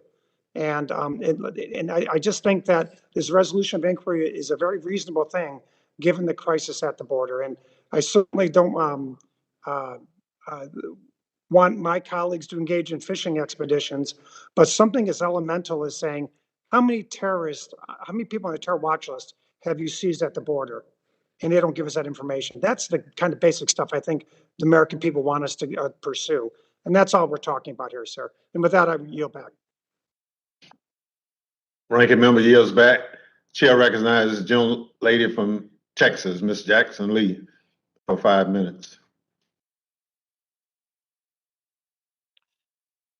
Move to strike the last word. Mr. Chairman, I thank you for your kindness and the members' indulgence. And I take very seriously the questions of oversight. Let me be very clear to the ranking member and the proponent of this legislation that I think it is extremely important to have. But I just take note of the fact, for fear of being redundant, that this resolution of inquiry is redundant to the information DHS already provided publicly and to the committee on a regular and ongoing basis. One of the things we have in the Homeland Security Committee is that we do engage with the department. The secretary comes at the call of the committee and does not hesitate to be as open as possible. This inquiry requests data regarding the total number of individuals encountered by CBP. And in my earlier comments, I made it very clear, CBP is doing a great job of intersecting and holding individuals that may be a threat to the United States. That is not the same thing as a surge of mothers and children and families coming across seeking economic opportunity or escaping for fear of their life, seeking asylum. The total number of illicit narcotics seized by CBP and the total number of migrants reporting to ICE have been processed, as well as other data points that the department regularly publishes online. They are doing their job. In the recent appropriations, their bottom line have been increased. In addition, this resolution of inquiry requests copies of guidance, procedures, and documents that are either available online or were previously provided to the committee. The bottom line of my comment is that everything that you asked for is already in the public domain. And I think that this resolution is to suggest a lack of trust and faith in the department and a continuous assessment that the Secretary of Homeland Security is not doing his job.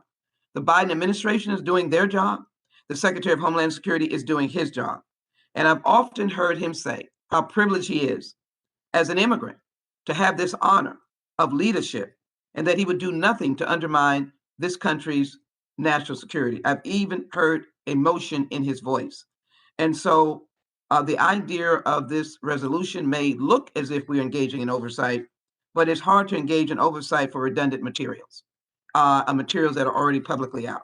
So I just ask my colleagues to think of how we can work together, whether or not it's in the waning hours of this term, 117th Congress.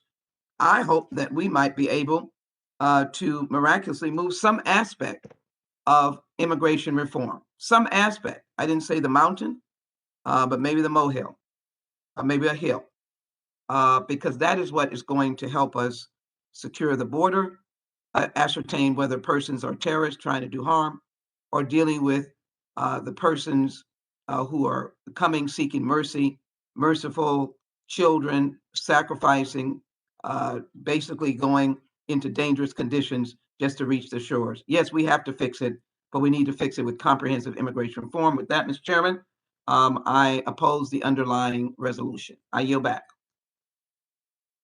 Gentlelady yields back. Chair recognizes the gentleman from Michigan, Mr. Meyer, for 5 minutes. Thank you, Chairman Thompson and Ranking Member Katko, for bringing this important resolution of inquiry before the committee. For the past 2 years, Homeland Security Republicans have been sounding the alarm about the unprecedented crisis we're seeing on our southwest border. And At that same time, the Biden administration has chosen to downplay and even ignore the problem and mislead the American people about its severity. And with respect to the chairman, when it comes to the question of transparency, this administration has been about as transparent as the muddy waters of the Rio Grande. I had to find out from a janitor in my district about unaccompanied minors being transported in that the administration and DHS initially denied before later admitting that that was the case.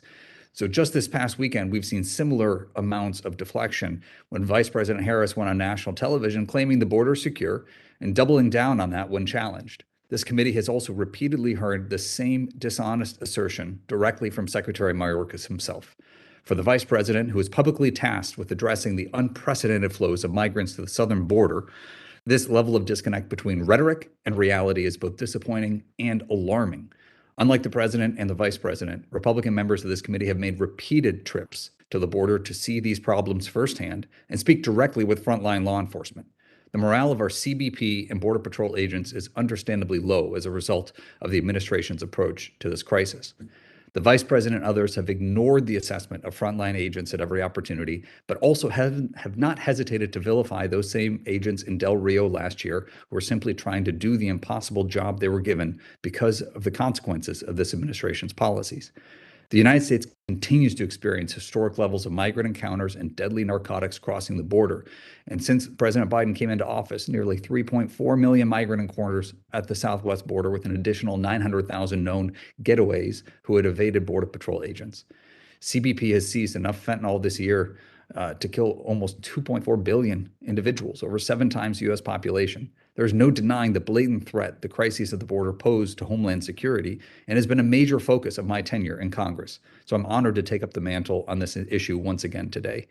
In February, we introduced this resolution of inquiry, but unfortunately, due to the majority's unprecedented rules put in place at the beginning of the COVID-19 pandemic, ROIs have been weakened up until recently. Resolutions of inquiry are important procedural tools that allow us in Congress to seek answers and conduct of the executive branch so that we can exert the oversight necessary for this nation. The American people deserve complete transparency into the decisions made by this administration and how they have encouraged and facilitated illegal border crossings. And I will note to the gentlelady from Texas, she was mentioning the policies of the previous administration. Right now, with the estimates on migrant deaths we already have, more migrants have died trying to cross the border so far in the Biden administration's term than in the entirety of the Trump administration's term. So when we talk about the emotional resonance, when we talk about the impact on individuals, this is not just a national security issue, but a humanitarian crisis. And we know that drug cartels and other transnational criminal organizations have profited off of the chaos on our border, encouraging individuals from Central and South America to pay exorbitant sums of money to be trafficked along these life-threatening routes in the hopes of a slim chance of making it to the U.S. Additionally, the administration's lack of operational control of the border means cartels are pocketing millions of dollars, moving dangerous drugs across the border. And as a consequence, we see fatal overdoses in the U.S. skyrocketing. The porous southwest border has been increasing our homeland's security vulnerability. As of July 31st, and this was something that Ranking Member Katko mentioned, 66 individuals whose name appear on the terror watch list have been stopped trying to cross the U.S.-Mexico border between ports of entry this fiscal year. That is more than double the number of encounters in the last 5 years combined. Despite clear evidence, the administration maintains there is no crisis. And instead of addressing any of these immediate concerns, the president and vice president continue to focus only on root causes, which is important, but we also need to be addressing the crisis at hand. In November of 2021, the U.S. Border Patrol's Del Rio sector alone apprehended individuals from over 60 different countries after they illegally crossed our border. And in December, the migrants coming from the Northern Triangle were outnumbered by those coming from more distant countries. Today, according to data from CBP, 72% of illegal border crossings come from countries other than Mexico. This continued trend shows the Biden administration's flawed approach to the overall problem, and with more migrants coming to the southwest border from further away, it is clear that pull factors this administration has created are a major driver of the crisis. We must take a holistic approach to this crisis, prioritizing the most pressing issue, the security in our southwest border. And this begins with understanding exactly how this administration has handled this crisis. I, along with the 27 House colleagues who co-sponsored this resolution, including every Republican member of this committee, urge the majority to join us in demanding transparency from this administration. Thank you, and I urge the committee to vote yes on this resolution, and I yield back. Gentlemen, time has expired. Chair recognizes gentleman from Mississippi for 5 minutes. Mr. Guest. Thank you, Mr. Chairman. Mr. Chairman, I want to thank you, Ranking Member Katko, for bringing before the committee today Congressman Myers' resolution of inquiry. Since day one, we know that President Biden has worked to dismantle effective border policies, including the elimination of the migrant protection protocols and halting border wall construction. This has led to a true crisis along our southwest borders. The numbers do not lie. Our border agents encountered nearly 200,000 migrants in July of this year, marking the 17th consecutive month of a greater than 150,000 immigrants encountered. In total, under President Biden's administration, approximately 3.4 million migrants have been encountered. Known or suspected terrorists, gang members, and criminals have attempted to enter the U.S. through our porous southwest borders, and the trafficking of drugs across our border is impacting communities across our nation. A recent study published estimates that the volume of illegal immigrants that have entered under the Biden administration would cost the United States $20 billion each year. President Biden's border policies are impacting our law enforcement community, our public health and safety, and are now our federal tax dollars. The administration continues to hold that the border is secure. We saw this talking points was something that was used by the vice president just this past weekend. And we have seen members of the administration, including the secretary, deny that a crisis exists along our southwest border. And all this is occurring at a time in which our president, after serving 20 months in office, still has not visited the border. Again, 20 months in office and has not yet taken the time to meet with the men and women who are there day in and day out trying to protect our nation. That's why this legislation is so important. I'm proud to be an original co-sponsor of the resolution of inquiry. It is a primary responsibility of Congress to perform our oversight duties on the Biden administration's disastrous policies, and we must obtain the information we need to hold the administration accountable. I urge my colleagues on the committee to vote in favor of this legislation to allow for this effective oversight that the American people need and deserve. Thank you, Mr. Chairman, and I yield back. Gentleman yields back. Chair recognizes the gentleman from Texas for 5 minutes, Mr. Pfluger. Thank you, Mr. Chairman. Well, unfortunately, here we go again. You know, we had every opportunity in this markup, like I've mentioned in other markups, to actually talk about the things that are impacting our homeland security. And while I'm glad that we're looking at a resolution of inquiry, what we should be doing right now is meeting in Del Rio, Texas, or in Eagle Pass. What we should be doing is talking to Border Patrol agents, all of us, in a bipartisan way, asking the hard questions that I have asked, that many of my colleagues on our side of the aisle have asked. Unfortunately, we keep blaming climate change and whatever else for illegal immigration. You know, just since this hearing has started this morning, there have been probably thousands of people who have crossed the border illegally. Just this morning, you know, since the president took office, 4.2 million illegal immigrants have crossed the border. That is 13% of the size of Texas, almost double the size of Houston, Texas. Billions of dollars have been spent by Texans because the federal government has abdicated, completely abdicated their responsibility, have abandoned my community and so many other communities. And we have had to spend billions of dollars repairing the damage, accounting for the fentanyl deaths, treating people in hospitals. The list goes on and on and on. July was the 17th straight month with more than 150,000 encounters, a trend that has never happened. It's never happened before in our history. In fiscal year 22, CBP has already arrested 22,375 individuals. attempting to cross the border with criminal convictions, 600 plus known gang members, and 256 of those are MS-13. We've already talked about the 66 people who match up to the terror watch list when only a handful were required to orchestrate 9/11. And coming off the 21st anniversary of 9/11, have we forgotten? It is this committee's responsibility to go and see with our own eyes, not just Republicans. It's this committee's responsibility, Mr. Chairman, for all of us to go and to see. When I hear the Vice President say in an interview this past week that the border is secure, I wonder how many of my colleagues on the other side of the aisle on this committee agree with that. And Mr. Chairman, I am happy to yield anytime to anybody who can explain to me why Vice President Harris told Chuck Todd that the border is secure.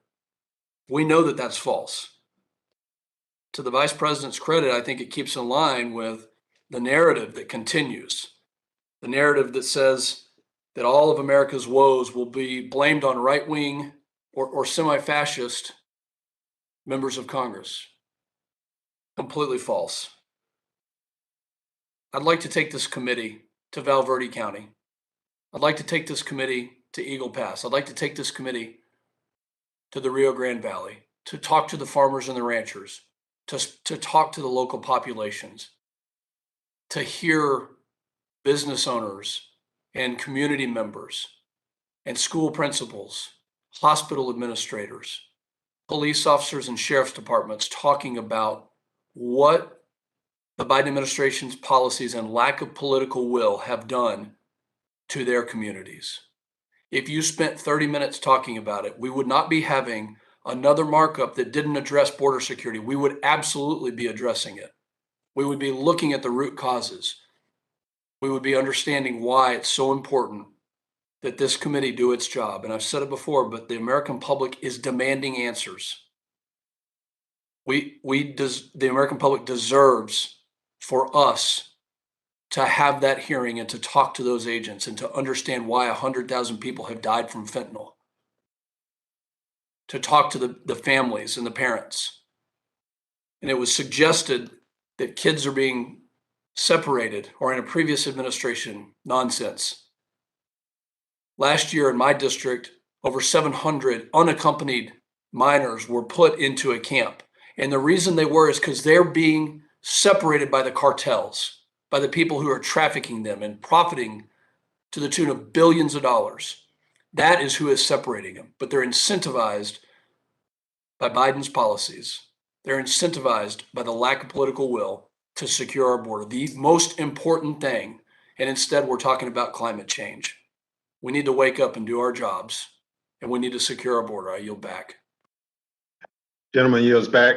Chair recognizes the gentlelady from California for 5 minutes, Ms. Barragan. Thank you, Mr. Chairman. I just wanted to point out that the subcommittee on the border has been having hearings, has invited and has heard from officials about drugs that are operations at the southern border. My colleagues have had opportunities to ask questions, but at the end of the day, smugglers mostly try to move their drugs into the U.S. through ports of entry, not between them.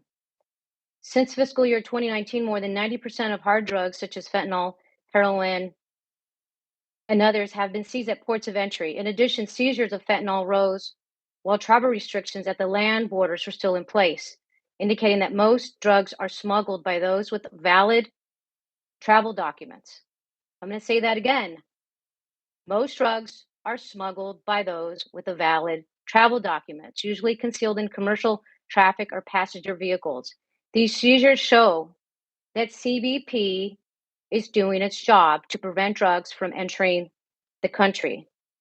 And so I just invite my colleagues, if they're not on the border sub, to wave on when we do have these hearings. The reality is that the implementation of the prior president in Title 42 led to an explosion of of the need for people to feel this desperation, given what's going on in their country, to say, well, if the port of entry is not open, like legally it's supposed to be, so you can come to a port of entry and apply for asylum, people's desperation has led to saying, we're going to travel between ports of entry. And so it is things like Title 42 that were supposed to be a deterrent, which instead have not acted that way, but has led to much higher recidivism rates of people trying to come back over into the border. The other thing I would just mention is we have heard from officials at the borders who have come to testify before the border sub to reiterate that the border is secure. And so I hear these arguments over and over again, and we know that some of these arguments, as stated, are inaccurate. The border is not open. It is secure. We are working closely with administration and those working along the southern border to do all we can using a whole of government approach to this challenge. And again, to put the situation in context, according to DHS, the data suggests that there were likely more unlawful entries in the early 2000s.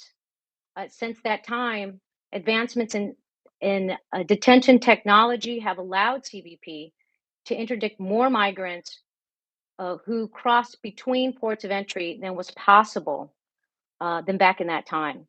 And so we will continue to have hearings on these issues. And Mr. Chairman, I yield back. Will the gentlelady yield? Gentlelady yields back. Chair recognizes the gentleman from Georgia, Mr. Clyde, for 5 minutes. Thank you, Chairman Thompson and Ranking Member Katko. I speak in strong support today of Mr. Meyer's resolution of inquiry on the southern border crisis, of which I am a proud co-sponsor. But let me first point out that these are the first ROIs the committee has taken up for the entirety of the 117th Congress. This is because Speaker Pelosi effectively eliminated what was one of the only tools available to the minority to hold the Biden administration and members of this chamber accountable for their controversial and fiscally reckless policies. Finally, on July 19th, Speaker Pelosi relented and lifted her so-called pause on the ROI, perhaps because she was under tremendous pressure to do so, or more likely, the outgoing majority wants the Republicans to give this important tool to them when they find themselves back in the minority after November. After all, they deprived us of this tool for well over a year. Resolutions of inquiry have been used since the earliest Congresses to seek information from the executive branch. And while better late than never, we will remember the outgoing majority's decision to deprive the minority of one of the few oversight tools at its disposal. Nevertheless, this is the first time this committee in this Congress has taken up the invasion on our southern border.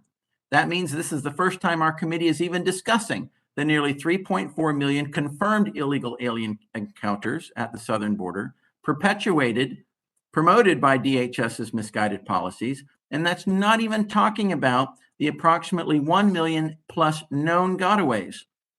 Under the Biden administration, DHS has obstructed Congress's access to important information about the border crisis.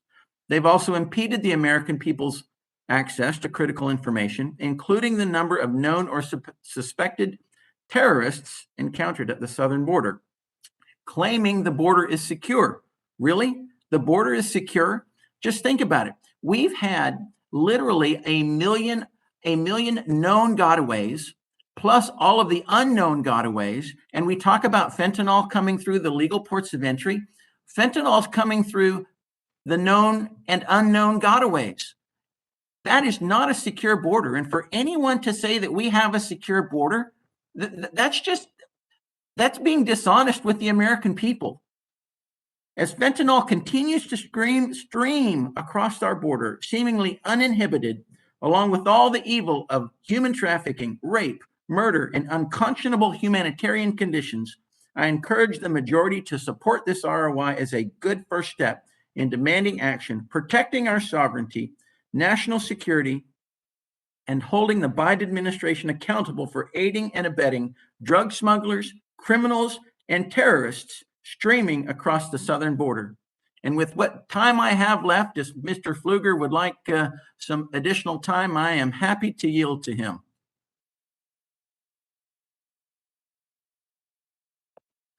Gentleman, yields back his time. Chair recognizes gentleman from California, Mr. Correa.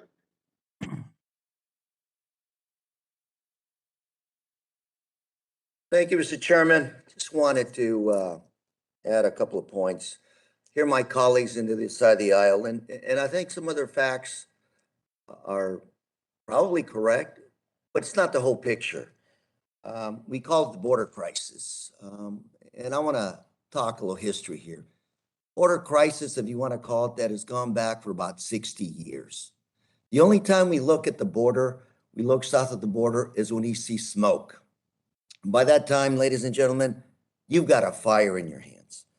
Just returned from Central America and Mexico. And what you see in those areas is a lot of poverty, a lot of despair, a lot of hungry people. It's not going away, folks. On the other side of the border, our side of the border, what you see are farmers that need workers. It's called the pull factors, factories with undocumented workers. I have manufacturers calling me all the time saying, Lou, I need to get my workers legitimate. I have farmers that have called me and said, I'm beginning to hire undocumented because I can't let my crops rot. I had a lobbyist representing the poultry business in the southern states of the United States call me, say, we just got raided.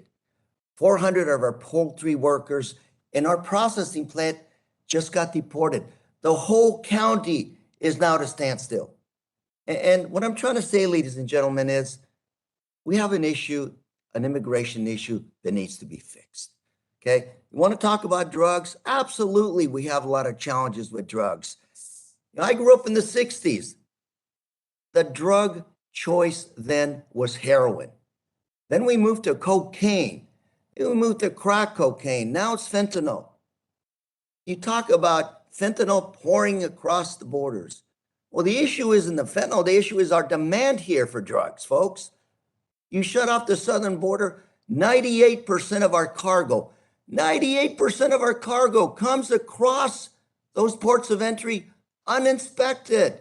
You want to inspect every one of those cargo holders as well? Let's do it. Let's really get down and stop fentanyl from coming into this country. Gentlemen, ladies and gentlemen, it's an immigration policy. We need the workers. Number two, South America, Central America, lack of economic activity. Our drug policy, more of a health issue than it is a criminal issue. So we can continue to talk about these factoids, but until we get it together and figure out what's really going on from a public policy perspective, God knows what the drug choice will be in the next 10 to 20 years. And at the end of the day, all our children, our communities suffer because we can't figure out how to do this right. Mr. Chair, I yield. Thank you. Gentleman yields back. Chair recognizes Mr. Jimenez from Florida for 5 minutes. Thank you, Mr. Chairman. I want to start off by thanking Mr. Meyer for introducing this critical resolution of inquiry that strives to provide much needed transparency and accountability and sheds light on the current humanitarian crisis happening at our southern border. Border encounters have increased more than 500% since 2020. U.S. Customs and Border Protection reports indicate that current fiscal year, they have seen almost 2 million migrant encounters on our southern border with more than 500,000 getaways. And by the way, they also tell me that there's at least another 500,000 they don't know anything about, that they don't know they got away. So that's 1 million people that have gone through our border. We have absolutely no idea who they are, where they're going, or what they're doing in the United States. Almost a year and a half later, President Biden still has not been to our southern border to witness for himself the devastation that his disastrous policies are causing. And despite all this, his appointed border czar, the Vice President Harris, has the audacity to declare the border secure as we're on pace for over 2 million crossings for the first time ever. Instead of carrying out the laws as passed by Congress and acting in accordance to their oath to the Constitution, President Biden and DHS Secretary Mayorkas have been focused on only one thing, on rolling back the previous administration's successful efforts. This absence of urgency and action demonstrates their lack of commitment to securing our southern border and restoring our national security. Policies such as the termination of Remain in Mexico, failing to bolster law enforcement personnel, and failing to expand Title 42 have all contributed to millions of unvetted migrants crossing into the United States. The influx of fentanyl and fentanyl-related substances, further fueling the overdose epidemic we are currently facing as a nation, weapons falling into the hands of hardened criminals, young children being trafficked, and billions in profits to the cartels, billions in profits to them.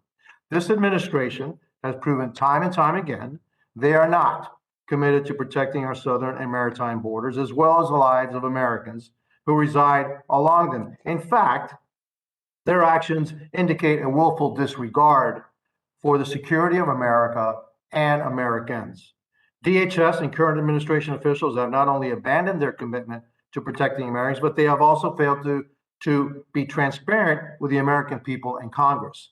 They have neglected their duties by failing to convey critical information as it relates to who is entering the country, the total number of illicit narcotics pouring in, the policies that they're using to track criminal organizations engaged in drug smuggling and human trafficking.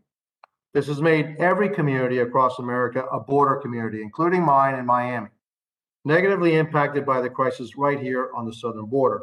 The safety of our communities, as well as the well-being to our families and the security of our nation, are all at risk, and the American people are starting to respond. Today, we continue to confront the growing threats posed to the United States by malign actors and seek to encroach on our national security.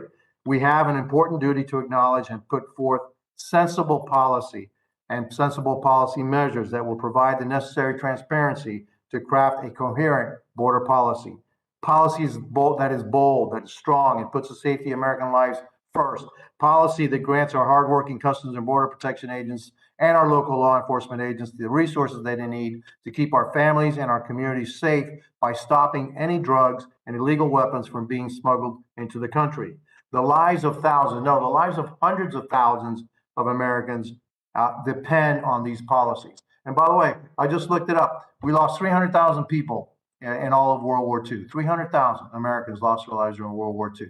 Every year, we're losing over 100,000 people to drug overdoses, many of which come from fentanyl. So yeah, this is a crisis. It's a declaration of war by those cartels on America, and this administration refuses to do anything about it. Thank you, and I yield back. Gentleman yields back. Chair recognizes the gentlelady from Florida, Ms. Kamak, for 5 minutes. Well, thank you, Mr. Chairman, and thank you to my colleague, Mr. Meyer, for introducing this very, very important resolution. And I fully expect that every single member of this committee supports this resolution because, let's be honest, whether you think that the border is secure or not, don't we all think that more information is good? And for my colleagues who continuously parrot the talking points of this administration that somehow the border is secure, you would have nothing to hide then, and the data that would be provided would back you up. So you have every reason to vote yes on this resolution. Furthermore, I would say that anyone who continues to say that the border is secure either A, hasn't been there, and is under the assumption that the more they parrot that statement, that it's going to become true. It doesn't magically become true. In fact, throughout this entire committee hearing, I have been texting back and forth with Border Patrol agents who are absolutely infuriated with the notion that their leaders in Washington believe that the border is secure. I myself have gone and worked shifts with our Border Patrol agents in various sectors, and I can tell you from personal experience, it is not secure. And I mean, we could go through this 6 ways to Sunday, but at the end of the day, this resolution, a request for information, is needed because that is what our constitutional republic is based on, transparency and accountability. And we as members of Congress have a duty to engage in oversight over the border. So I thank my colleague, Representative Meyer, for bringing this forward. This resolution, this request for information, would provide all of the necessary information to the American people and to Congress about the actions that this administration and Homeland Security have taken, which have brought us to this point, which is the worst border crisis in American memory. Now, we have seen tools come out of the toolbox that are necessary for our agents to do their jobs. Everything from the rhetoric surrounding Title 42, a lack of implementation of the Remain in Mexico policy, the catch and release policy that has been implemented since the Biden administration has taken office. These are all things that continue to draw people into the southwest border sectors, which are then subsequently apprehended and then released because this administration has failed to secure the necessary agreements to send people back or turn them around. So what is the purpose of Border Patrol agents if this administration is telling them not to do their jobs? I can tell you again from personal experience, and we have a member on this committee who is married to a Border Patrol agent who can tell you personally as well, this border is not secure. And if you believe that it is, I encourage you to go and see firsthand for yourself what is happening on the ground. The American people are paying the price for mass illegal immigration. And the emboldened cartels, because that's what they are, they have been emboldened. They are taking advantage and making a profit as a result. The human trafficking and the drug trafficking has skyrocketed. We know this because now every town in America, every single town that we represent is a border town. For example, in one of my counties, Marion County, multiple bricks of fentanyl with the stamp of a border cartel have been found in our district. As was mentioned, there has been enough fentanyl apprehended to kill over 1 billion people. 1 billion. That is absurd. And even our blue woke cities and states are starting to speak out against this crisis. Take, for example, New York Mayor Adams, who has said in his own words, quote, "This is horrific." Now, he was saying this because about 7,000 illegals have been bused to his city, even though on their own website, he says that they are a sanctuary city and they provide resources for illegals. Now, he's getting a very small taste of what our border communities and the other cities around America are getting as a result of these illegals coming into the country unchecked, unvetted, and it's just absolutely, in his own words, as he said, horrific. Now, as we know, fentanyl is the #1 killer for Americans between the ages of 18 and 45. Now, according to a recent report last year, 107,000 deaths occurred due to overdoses for the first time ever.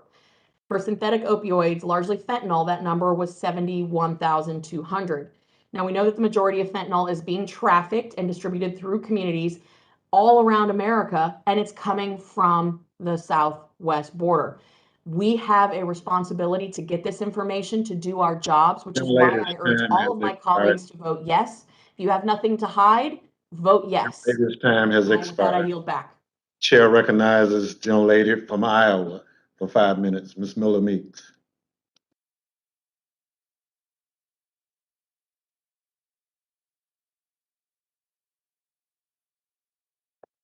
Gentlelady from Iowa, unmute yourself.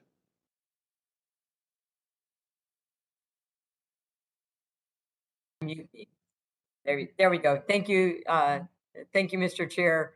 I'm proud to be an original co-sponsor of Mr. Meyer's resolution of inquiry regarding the Biden border crisis.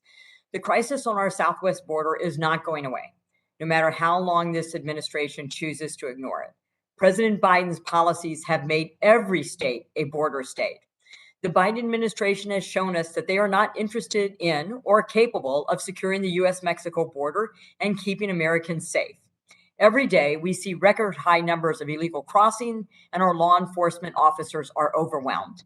This committee should be focused on the crisis at our southern border every day and ensuring that we are enacting policies to support our customs and border protection agents and officers. In the first 10 months of fiscal year 2022, there have been 1.9 million encounters along our southwest border. Not only is this a record number of individuals, but we have seen record numbers of illicit drug encounters, as have already been elucidated, and the number of individuals on the known and suspected terror watch list has increased significantly. This is completely unacceptable. This resolution would require DHS to communicate to Congress regarding all of their policies and data that they have collected at the southwest border. Seeing as this administration does not seem to want to do anything with the information, we will. Border security is national security, and this is not only an issue for land border states. Instead, this crisis, including the illicit narcotics that smugglers bring across, has negatively impacted every single state in each of our communities. This resolution would require documents regarding potential explanation for changes in seizure amounts to be transmitted as well. This information could provide us with an opportunity to critically examine the drug smuggling issue and find potential solutions. The opioid epidemic is ravaging our country, and this is due in large part to the amount of fentanyl and other illegal drugs crossing our border each day. We deserve to know more about what information DHS has on transnational criminal organizations, crime patterns, and human trafficking. We should not have to go to the border in person to get this data. Instead, this resolution would provide Congress with critical data and information that could be used to highlight the need for serious policy reforms. Equally as important, this legislation requires crucial information to be transmitted regarding unaccompanied alien children who have crossed our border and entered the United States government custody. We deserve to know what the administration is doing in light of reports that the government has lost contact with up to 1/3 of UACs it released in early 2021. This is incredibly problematic, and we must ensure that children are not being trafficked or released with reckless haste after being taken into government custody. I urge the committee to pass this resolution and require the administration to provide us with all of their documentation regarding their border policy choices since January 20th, 2021. Thank you, Mr. Chair, and I yield back. Gentlelady yields back. Chair recognizes gentleman from New Jersey, Mr. Van Drew, for 5 minutes. Thank you, Chairman. You know, we're almost through the entire second session of the 117th Congress, and this committee is yet to take up, in my mind, any meaningful legislation to secure our southern border. Just the other day, Vice President Harris said on NBC that the border is secure. I don't know what border she's looking at. I don't know what border Secretary Mayorkas is looking at. I don't know what information they're getting, but it's so unbelievably crystal clear and visible that it's not. Nearly 5 million illegal aliens have crossed our border under President Biden, with migrant arrests having almost doubled since he took office. The number of illegal migrants arrested are scheduled to surpass a mind-blowing 2 million this month for the very first time ever. You know, if you took all the migrants that got across illegally since President Biden has been president, it would be the 34th largest state in the union, just to put it in perspective. Customs and Border Protection have reported more than 1.94 million encounters on the border, which is up from 1.73 million encounters in 2021, and roughly 458,000 was the number in 2020. Additionally, 748 migrants have died attempting to enter the United States this fiscal year. The human tragedy of it all, the hurt of it all. The grim record is an increase from 557 deaths recorded in 2021. There's also been reports, substantiated reports, of human trafficking, organ harvesting. Think of that, organ harvesting of little children, and fentanyl smuggling, all at our southern border. This bill is needed. This bill should be done. This resolution is needed. It is time to be intellectually honest with the people of our country, with our Congress, with the border, the people that live there. And frankly, I'd end on this, and I know, Mr. Chairman, you will like this, and I appreciate your consideration constantly and respect you, but frankly, Secretary Mayorkas should be impeached. He has done a miserable, awful job. And this bill is at least somewhat of an answer. This resolution is somewhat of an answer. And thank you for your time. I yield back. Gentleman yields back. Chair recognizes gentlelady from Texas for her first markup on this committee. Ms. Flores, for 5 minutes. Thank you, Chairman Thompson and Ranking Member Katko for holding this markup today. I would like to thank Rep. Myers for introducing the resolution of inquiry regarding the border crisis and for bringing attention to Congress the tragedy that individuals in my district live through daily. Vice President Harris has claimed the border being secure without visiting South Texas. I can assure you that under this administration's policies, the border is far from secure. During August recess, while Department of Homeland Security Secretary Mayorkas vacation in Maine, I had the opportunity to bring my staff to see the humanitarian crisis at the border with their own eyes. While there, we interacted with the brave men and women of Border Patrol and saw firsthand what they deal with every day. While touring a Border Patrol station, I heard directly from the Border Patrol agents about their frustrations with being unable to perform the jobs that they signed up to do. Instead of enforcing the laws of the United States to stop sex trafficking, to stop drugs and known or suspected terrorists from coming into our country, our brave men and women in the Border Patrol are forced to spend their time processing paperwork for asylum seekers. As a Border Patrol wife, I hear firsthand how poor policies has impacted our agents' the ability to perform their primary job, to keep our country safe, and how it has negatively impacted their morale. Our law enforcement officers are overworked and are not receiving any support from the administration, and they continue to deny the realities at our southern border. We have an administration whose policies are doing nothing to discourage individuals from illegally trafficking drugs, humans across the southern border. Here are a few statistics based on facts, not feelings, in which are put out by the government that back what I am saying. July of this year marked the 17th straight month of more than 150,000 encounters at our southern border, and trend that has never before been recorded. Since President Biden took office, nearly 3.4 million migrant encounters at the border have been recorded, with more than 900,000 known getaways.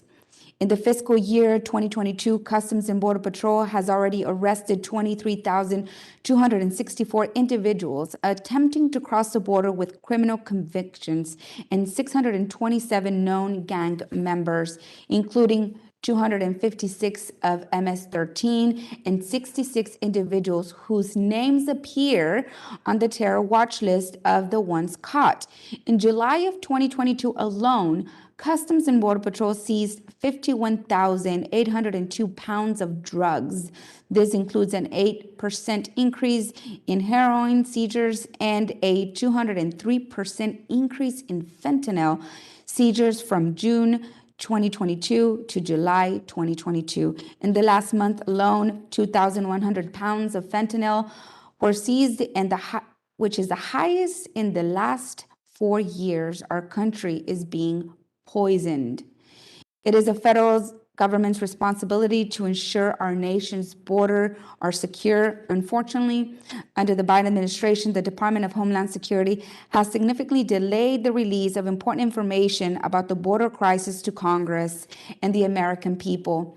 This resolution of inquiry directs the Secretary Mayorkas to send the House of Representatives all documents referring to or related to the border policies since January 20 of 2021, which would have been done since day one of this administration. This includes information on the total amounts of illegal drugs, and narcotics, including fentanyl, encountered policies, and concerning the treatment of children that are coming in alone without their parents, unsupervised, and information on the deployment of new and existing technologies to encounter this unprecedented surge. Congress and the American people deserve answers about this administration in handling the crisis.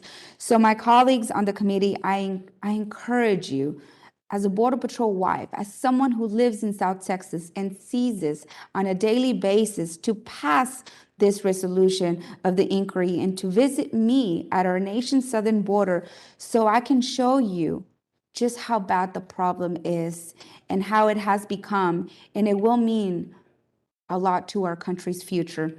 Thank you. I yield my time back to the ranking member.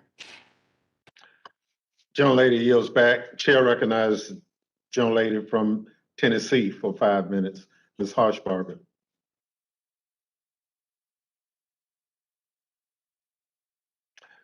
Unmute yourself.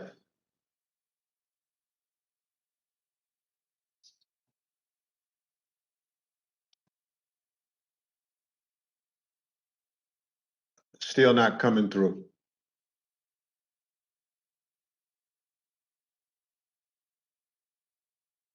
Gentlewoman, try again. We're not able to pick you up.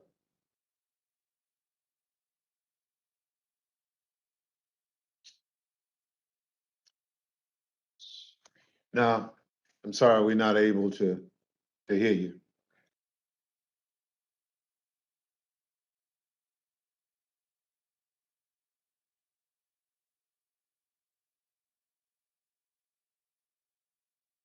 If there's no further debate, I move the committee adversely report the resolution to the House. Those in favor say aye.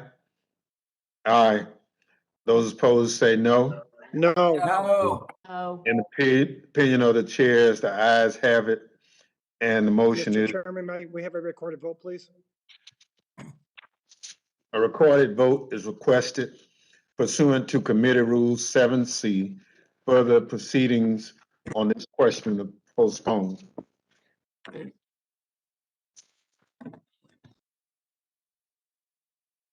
Pursuant to Committee Rule 7C, proceedings will now resume on questions previously postponed in the following order: agreeing to the Clark perfecting amendment, agreeing to the Pfluger amendment, if ordered, agreeing to the amendment in the nature of a substitute to HR 3756, if ordered, the motion to favorably report HR 3756, if ordered, the motion to adversely report HR 1236, and the motion to adversely report HR 1328. Unfinished business is the demand for a recorded vote on the amendment to the amendment in the nature of a substitute to HR 3756 offered by the gentlewoman, Ms. Clark, on which the ayes prevail by voice vote. The clerk will designate the amendment. Amendment to the amendment to the amendment in the nature of a substitute offered by Ms. Clark. A recorded vote has been demanded. The clerk will call the roll. Ms. Jackson Lee. Aye.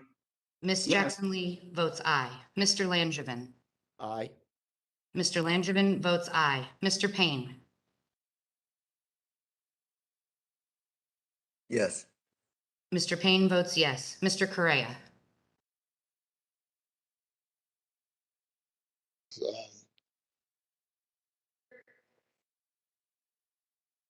Ms. Slotkin.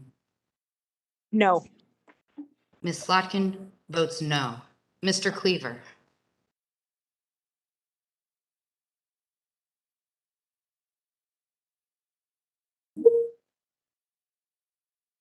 Mr. Green.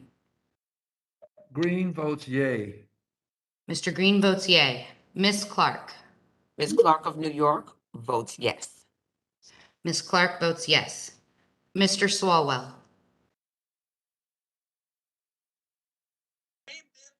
Aye. Mr. Swalwell votes aye. Ms. Titus.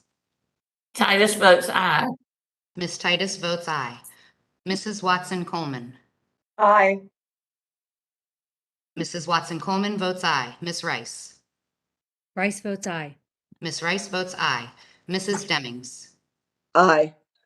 Mrs. Demings votes aye. Ms. Barragan. Barragan votes aye. Ms. Barragan votes aye. Mr. Gottheimer. Mrs. Luria. Luria votes aye. Mrs. Luria votes aye. Mr. Malinowski.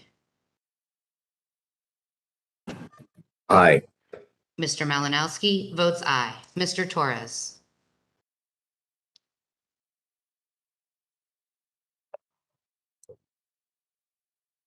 Mr. Katko. Mr. Katko votes no. Mr. Katko votes no. Mr. McCall. McCall votes no. Mr. McCall votes no. Mr. Higgins.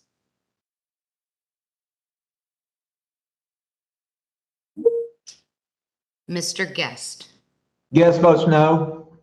Mr. Guest votes no. Mr. Bishop.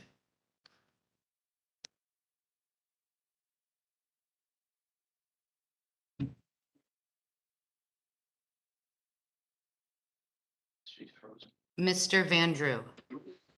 Mr. Van Drew votes no. Mr. Van Drew votes no. Mrs. Miller Meeks. Miller Meeks is a no. Mrs. Miller Meeks votes no. Mrs. Harshbarger. Harshbarger votes no. Mrs. Harshbarger votes no. Mr. Clyde.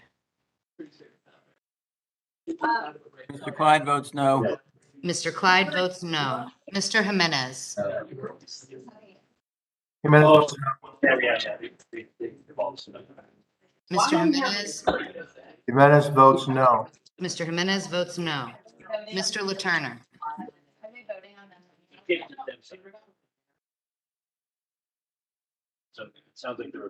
Mr. Meyer. Meyer votes no. Mr. Meyer votes no. Mrs. Kamak. Kamak votes no. Mrs. Kamak votes no. Mr. Pfluger. Pfluger votes no. Mr. Pfluger votes no. Mr. Garbarino. No. Mr. Garbarino votes no. Mrs. Flores. No.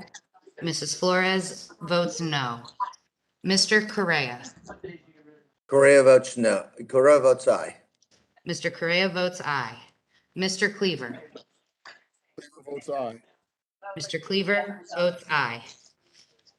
Mr. Gottheimer. Gottheimer votes aye. Mr. Gottheimer votes aye. Mr. Higgins.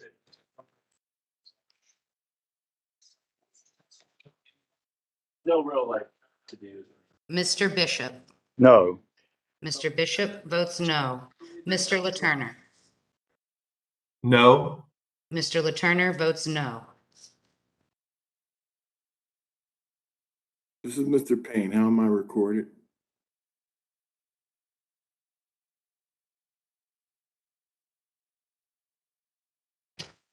Has Mr. Payne recorded? Mr. Payne is recorded as an aye. This is Richie Torres. How am I recorded? Mr. Payne votes aye. Has Mr. Torres recorded? Mr. Torres is not recorded. I vote aye. Mr. Torres votes aye. Mr. Payne votes aye.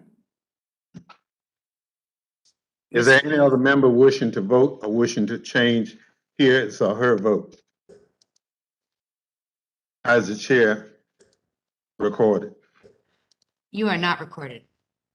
Chair votes aye. Mr. Thompson votes aye. The clerk will report the vote. Mr. Chairman, on that vote, there were 18 ayes, 16 noes. The amendment is agreed to. The question is now on the amendment offered by the gentleman from Texas, Mr. Pfluger, as amended. Those in favor, say aye. Aye. Those opposed, say no. No. In the opinion of the chairs, the ayes have it. The amendment is agreed to. Wait a minute, this is a Fluger amendment.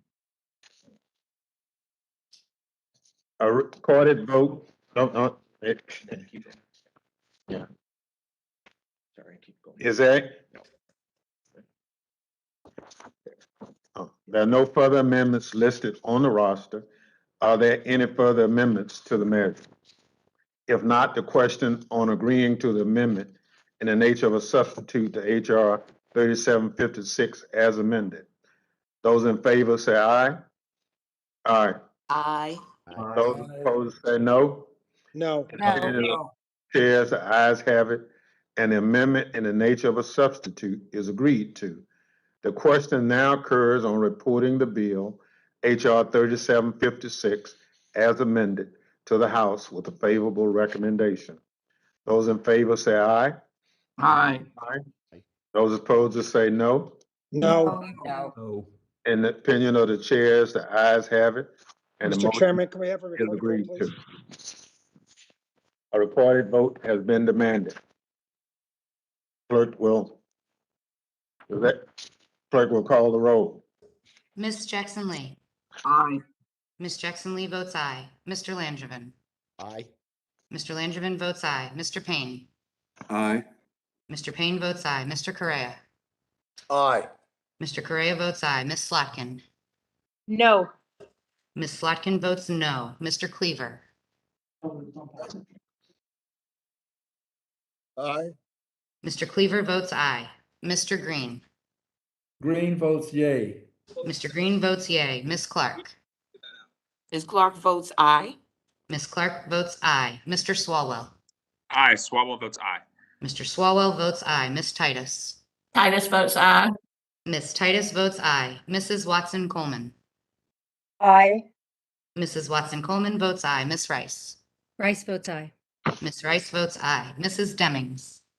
So you're gonna give me the next one after that. Should be like,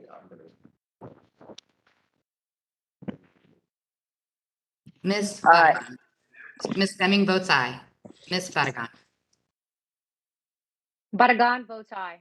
Miss Fadigan votes aye. Mr. Gottheimer. Gottheimer votes aye. Mr. Gottheimer votes aye. Mrs. Luria. Luria votes aye. Mrs. Luria votes aye. Mr. Malinowski. Aye. Mr. Malinowski votes aye. Mr. Torres. Torres votes aye. Mr. Torres votes aye. Mr. Katko. Mr. Katko votes no. Mr. Katko votes no. Mr. McCall. McCall votes no. Mr. McCall Who votes did no. you say was invited? Mr. Higgins.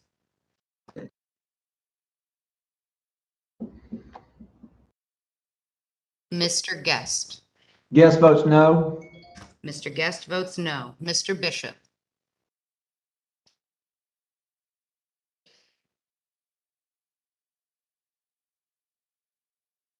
Mr. Van Drew. Mr. Van Drew votes no. Mr. Van Drew votes no. Mrs. Miller Meeks. Miller Meeks is no. Mrs. Miller Meeks votes no. Mrs. Harshbarger. Harshbarger votes no. Mrs. Harshbarger votes no. Mr. Clyde. Mr. Clyde votes no. Mr. Clyde votes no. Mr. Jimenez. Jimenez votes no. Mr. Jimenez votes no. Mr. Laturner. Laturner votes no. Mr. Laturner votes no. Mr. Meyer. Meyer votes no. Mr. Meyer votes no. Mr. Fluger. Fluger votes no. Mr. Fluger votes no. Mr. Garbarino. No. Mr. Garbarino votes no. Mrs. Flores. No. Mrs. Flores votes no. Mr. Higgins.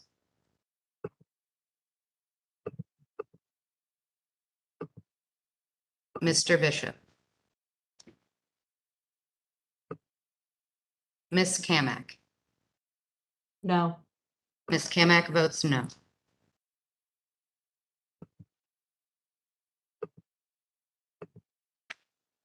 Mr. Chairman, how am I recorded?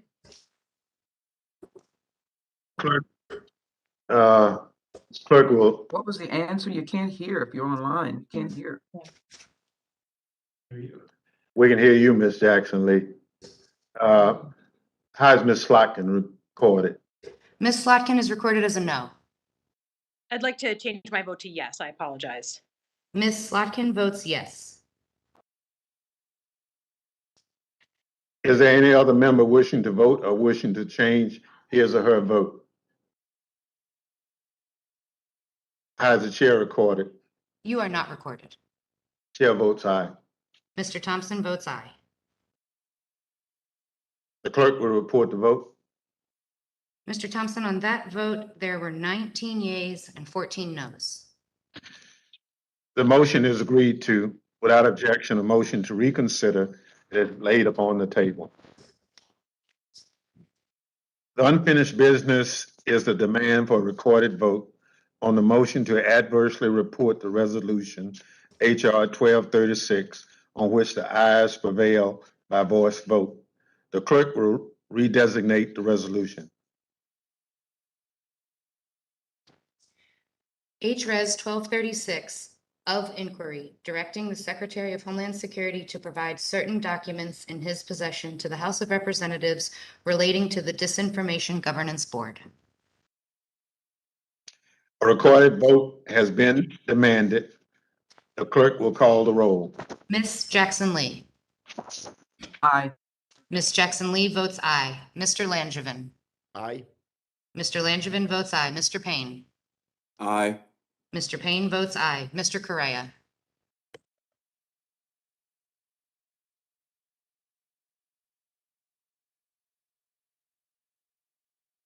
Ms. Slotkin. Aye. Ms. Slotkin votes aye. Mr. Cleaver.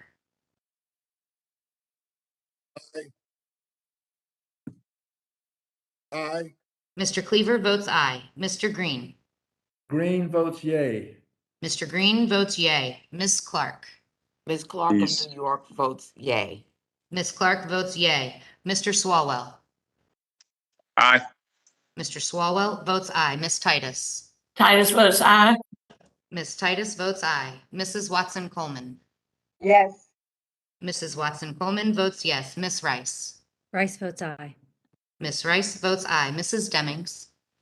Demings votes aye. Mrs. Demings votes aye. Ms. Barragan. Barragan votes aye. Ms. Barragan votes aye. Mr. Gottheimer. Gottheimer votes aye. Mr. Gottheimer votes aye. Mrs. Luria. Luria votes aye. Mrs. Luria votes aye. Mr. Malinowski. Aye. Mr. Malinowski votes aye. Mr. Torres. Torres votes Mr. Torres votes aye. Mr. Katko. Mr. Kaka votes no. Mr. Katko votes no. Mr. McCall. McCall votes no. Mr. McCall votes no. Mr. Higgins.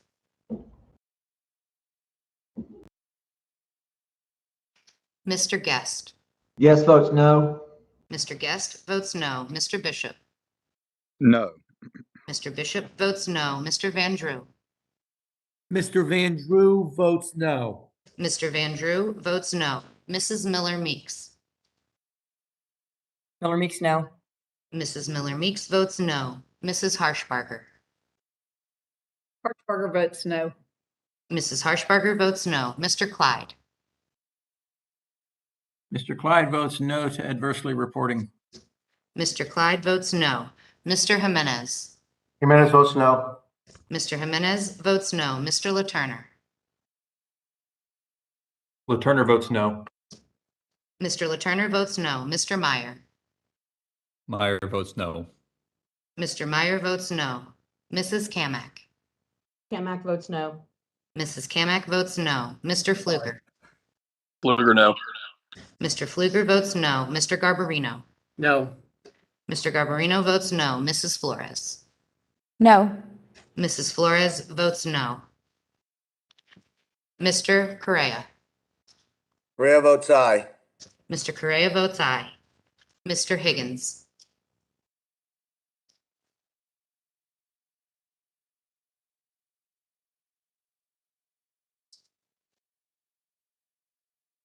Is there any other members wishing to vote or wishing to change his or her vote?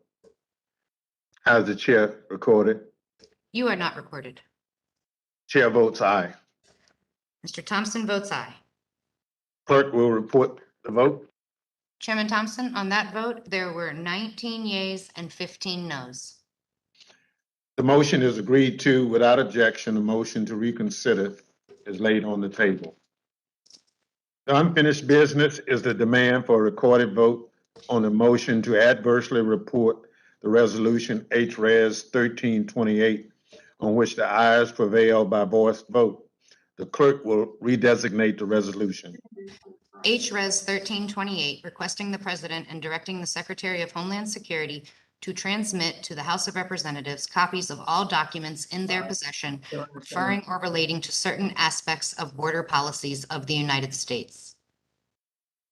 A recorded vote has been demanded. The clerk will call the roll. Ms. Jackson Lee. Aye. Ms. Jackson Lee votes aye. Mr. Langevin. Aye. Mr. Langevin votes aye. Mr. Payne. Mr. Payne votes aye. Mr. Payne votes aye. Mr. Correa.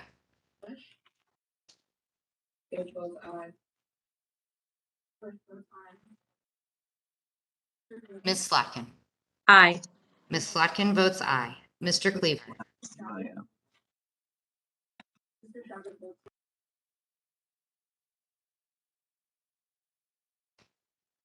I don't think we heard you, Mr. Cleaver. Mr. Cleaver. Mr. Cleaver votes aye. Mr. Green. Green votes yay. Mr. Green votes yay. Ms. Clark. Ms. Clark of New York votes aye.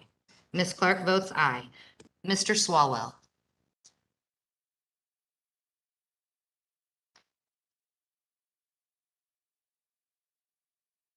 Ms. Titus. Titus votes aye. Ms. Titus votes aye. Mrs. Watson Coleman. Yes. Mrs. Watson Coleman votes yes. Ms. Rice. Rice votes aye. Ms. Rice votes aye. Mrs. Demings. Ms. Demings votes aye. Mrs. Demings votes aye. Ms. Barragan. Barragan votes aye. Ms. Barragan votes aye. Mr. Gottheimer. Gottheimer votes no. Mr. Gottheimer votes no. Mrs. Luria. Luria votes aye. Mrs. Luria votes aye. Mr. Malinowski. Aye. Mr. Malinowski votes aye. Mr. Torres. Torres votes aye. Mr. Torres votes aye. Mr. Katko. Mr. Katko votes no. Mr. Katko votes no. Mr. McCall.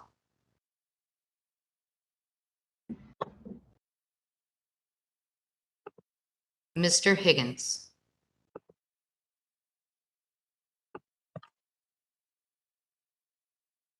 Mr. Guest.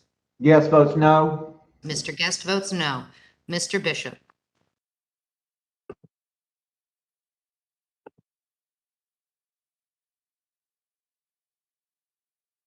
Mr. Van Drew.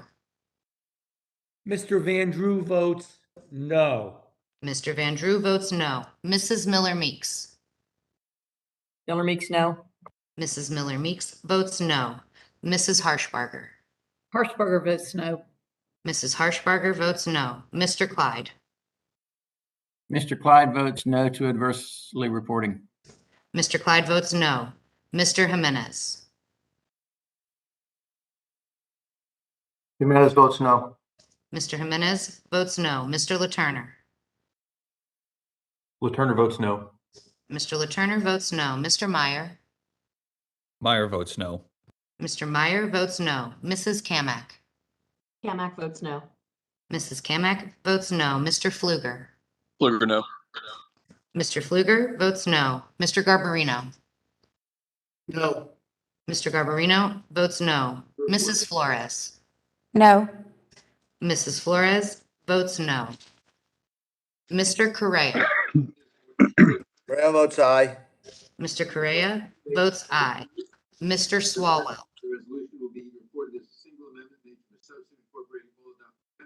Swalwell votes aye.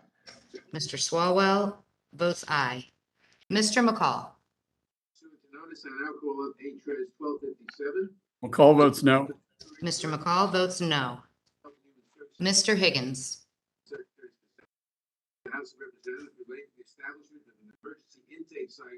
Mr. Bishop. No. Mr. Bishop votes no. Is there any other member wishing to vote or wishing to change his or her vote? How is the chair recorded? You are not recorded, sir. Chair votes aye. Mr. Thompson votes aye. The clerk will report the vote. Mr. Chairman, on that vote, there were 18 yeas, 16 noes.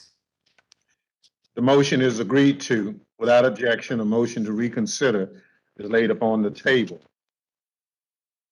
Without objection, staff is authorized to make any required technical or conforming changes to reflect the actions of the committee. Without objection, the measures amended during today's markup will be reported to the House in the form of one amendment in the nature of a substitute for each bill. This concludes the consideration of the bills noticed by the committee. Mr. Chairman. The ranking member. Thank you, sir. First of all, I want to thank everyone for the respectful colloquy back and forth today. I think it was a healthy debate and a respectful debate, and I appreciate it. And Mr. Chairman, pursuant to House Rule 11, Clause 2L, I ask that members have 2 calendar days to file with the clerk of the committee supplemental, additional, or minority views on each of the bills ordered reported by the committee today. So ordered. There being no further business before the committee, without objection, the committee stands adjourned.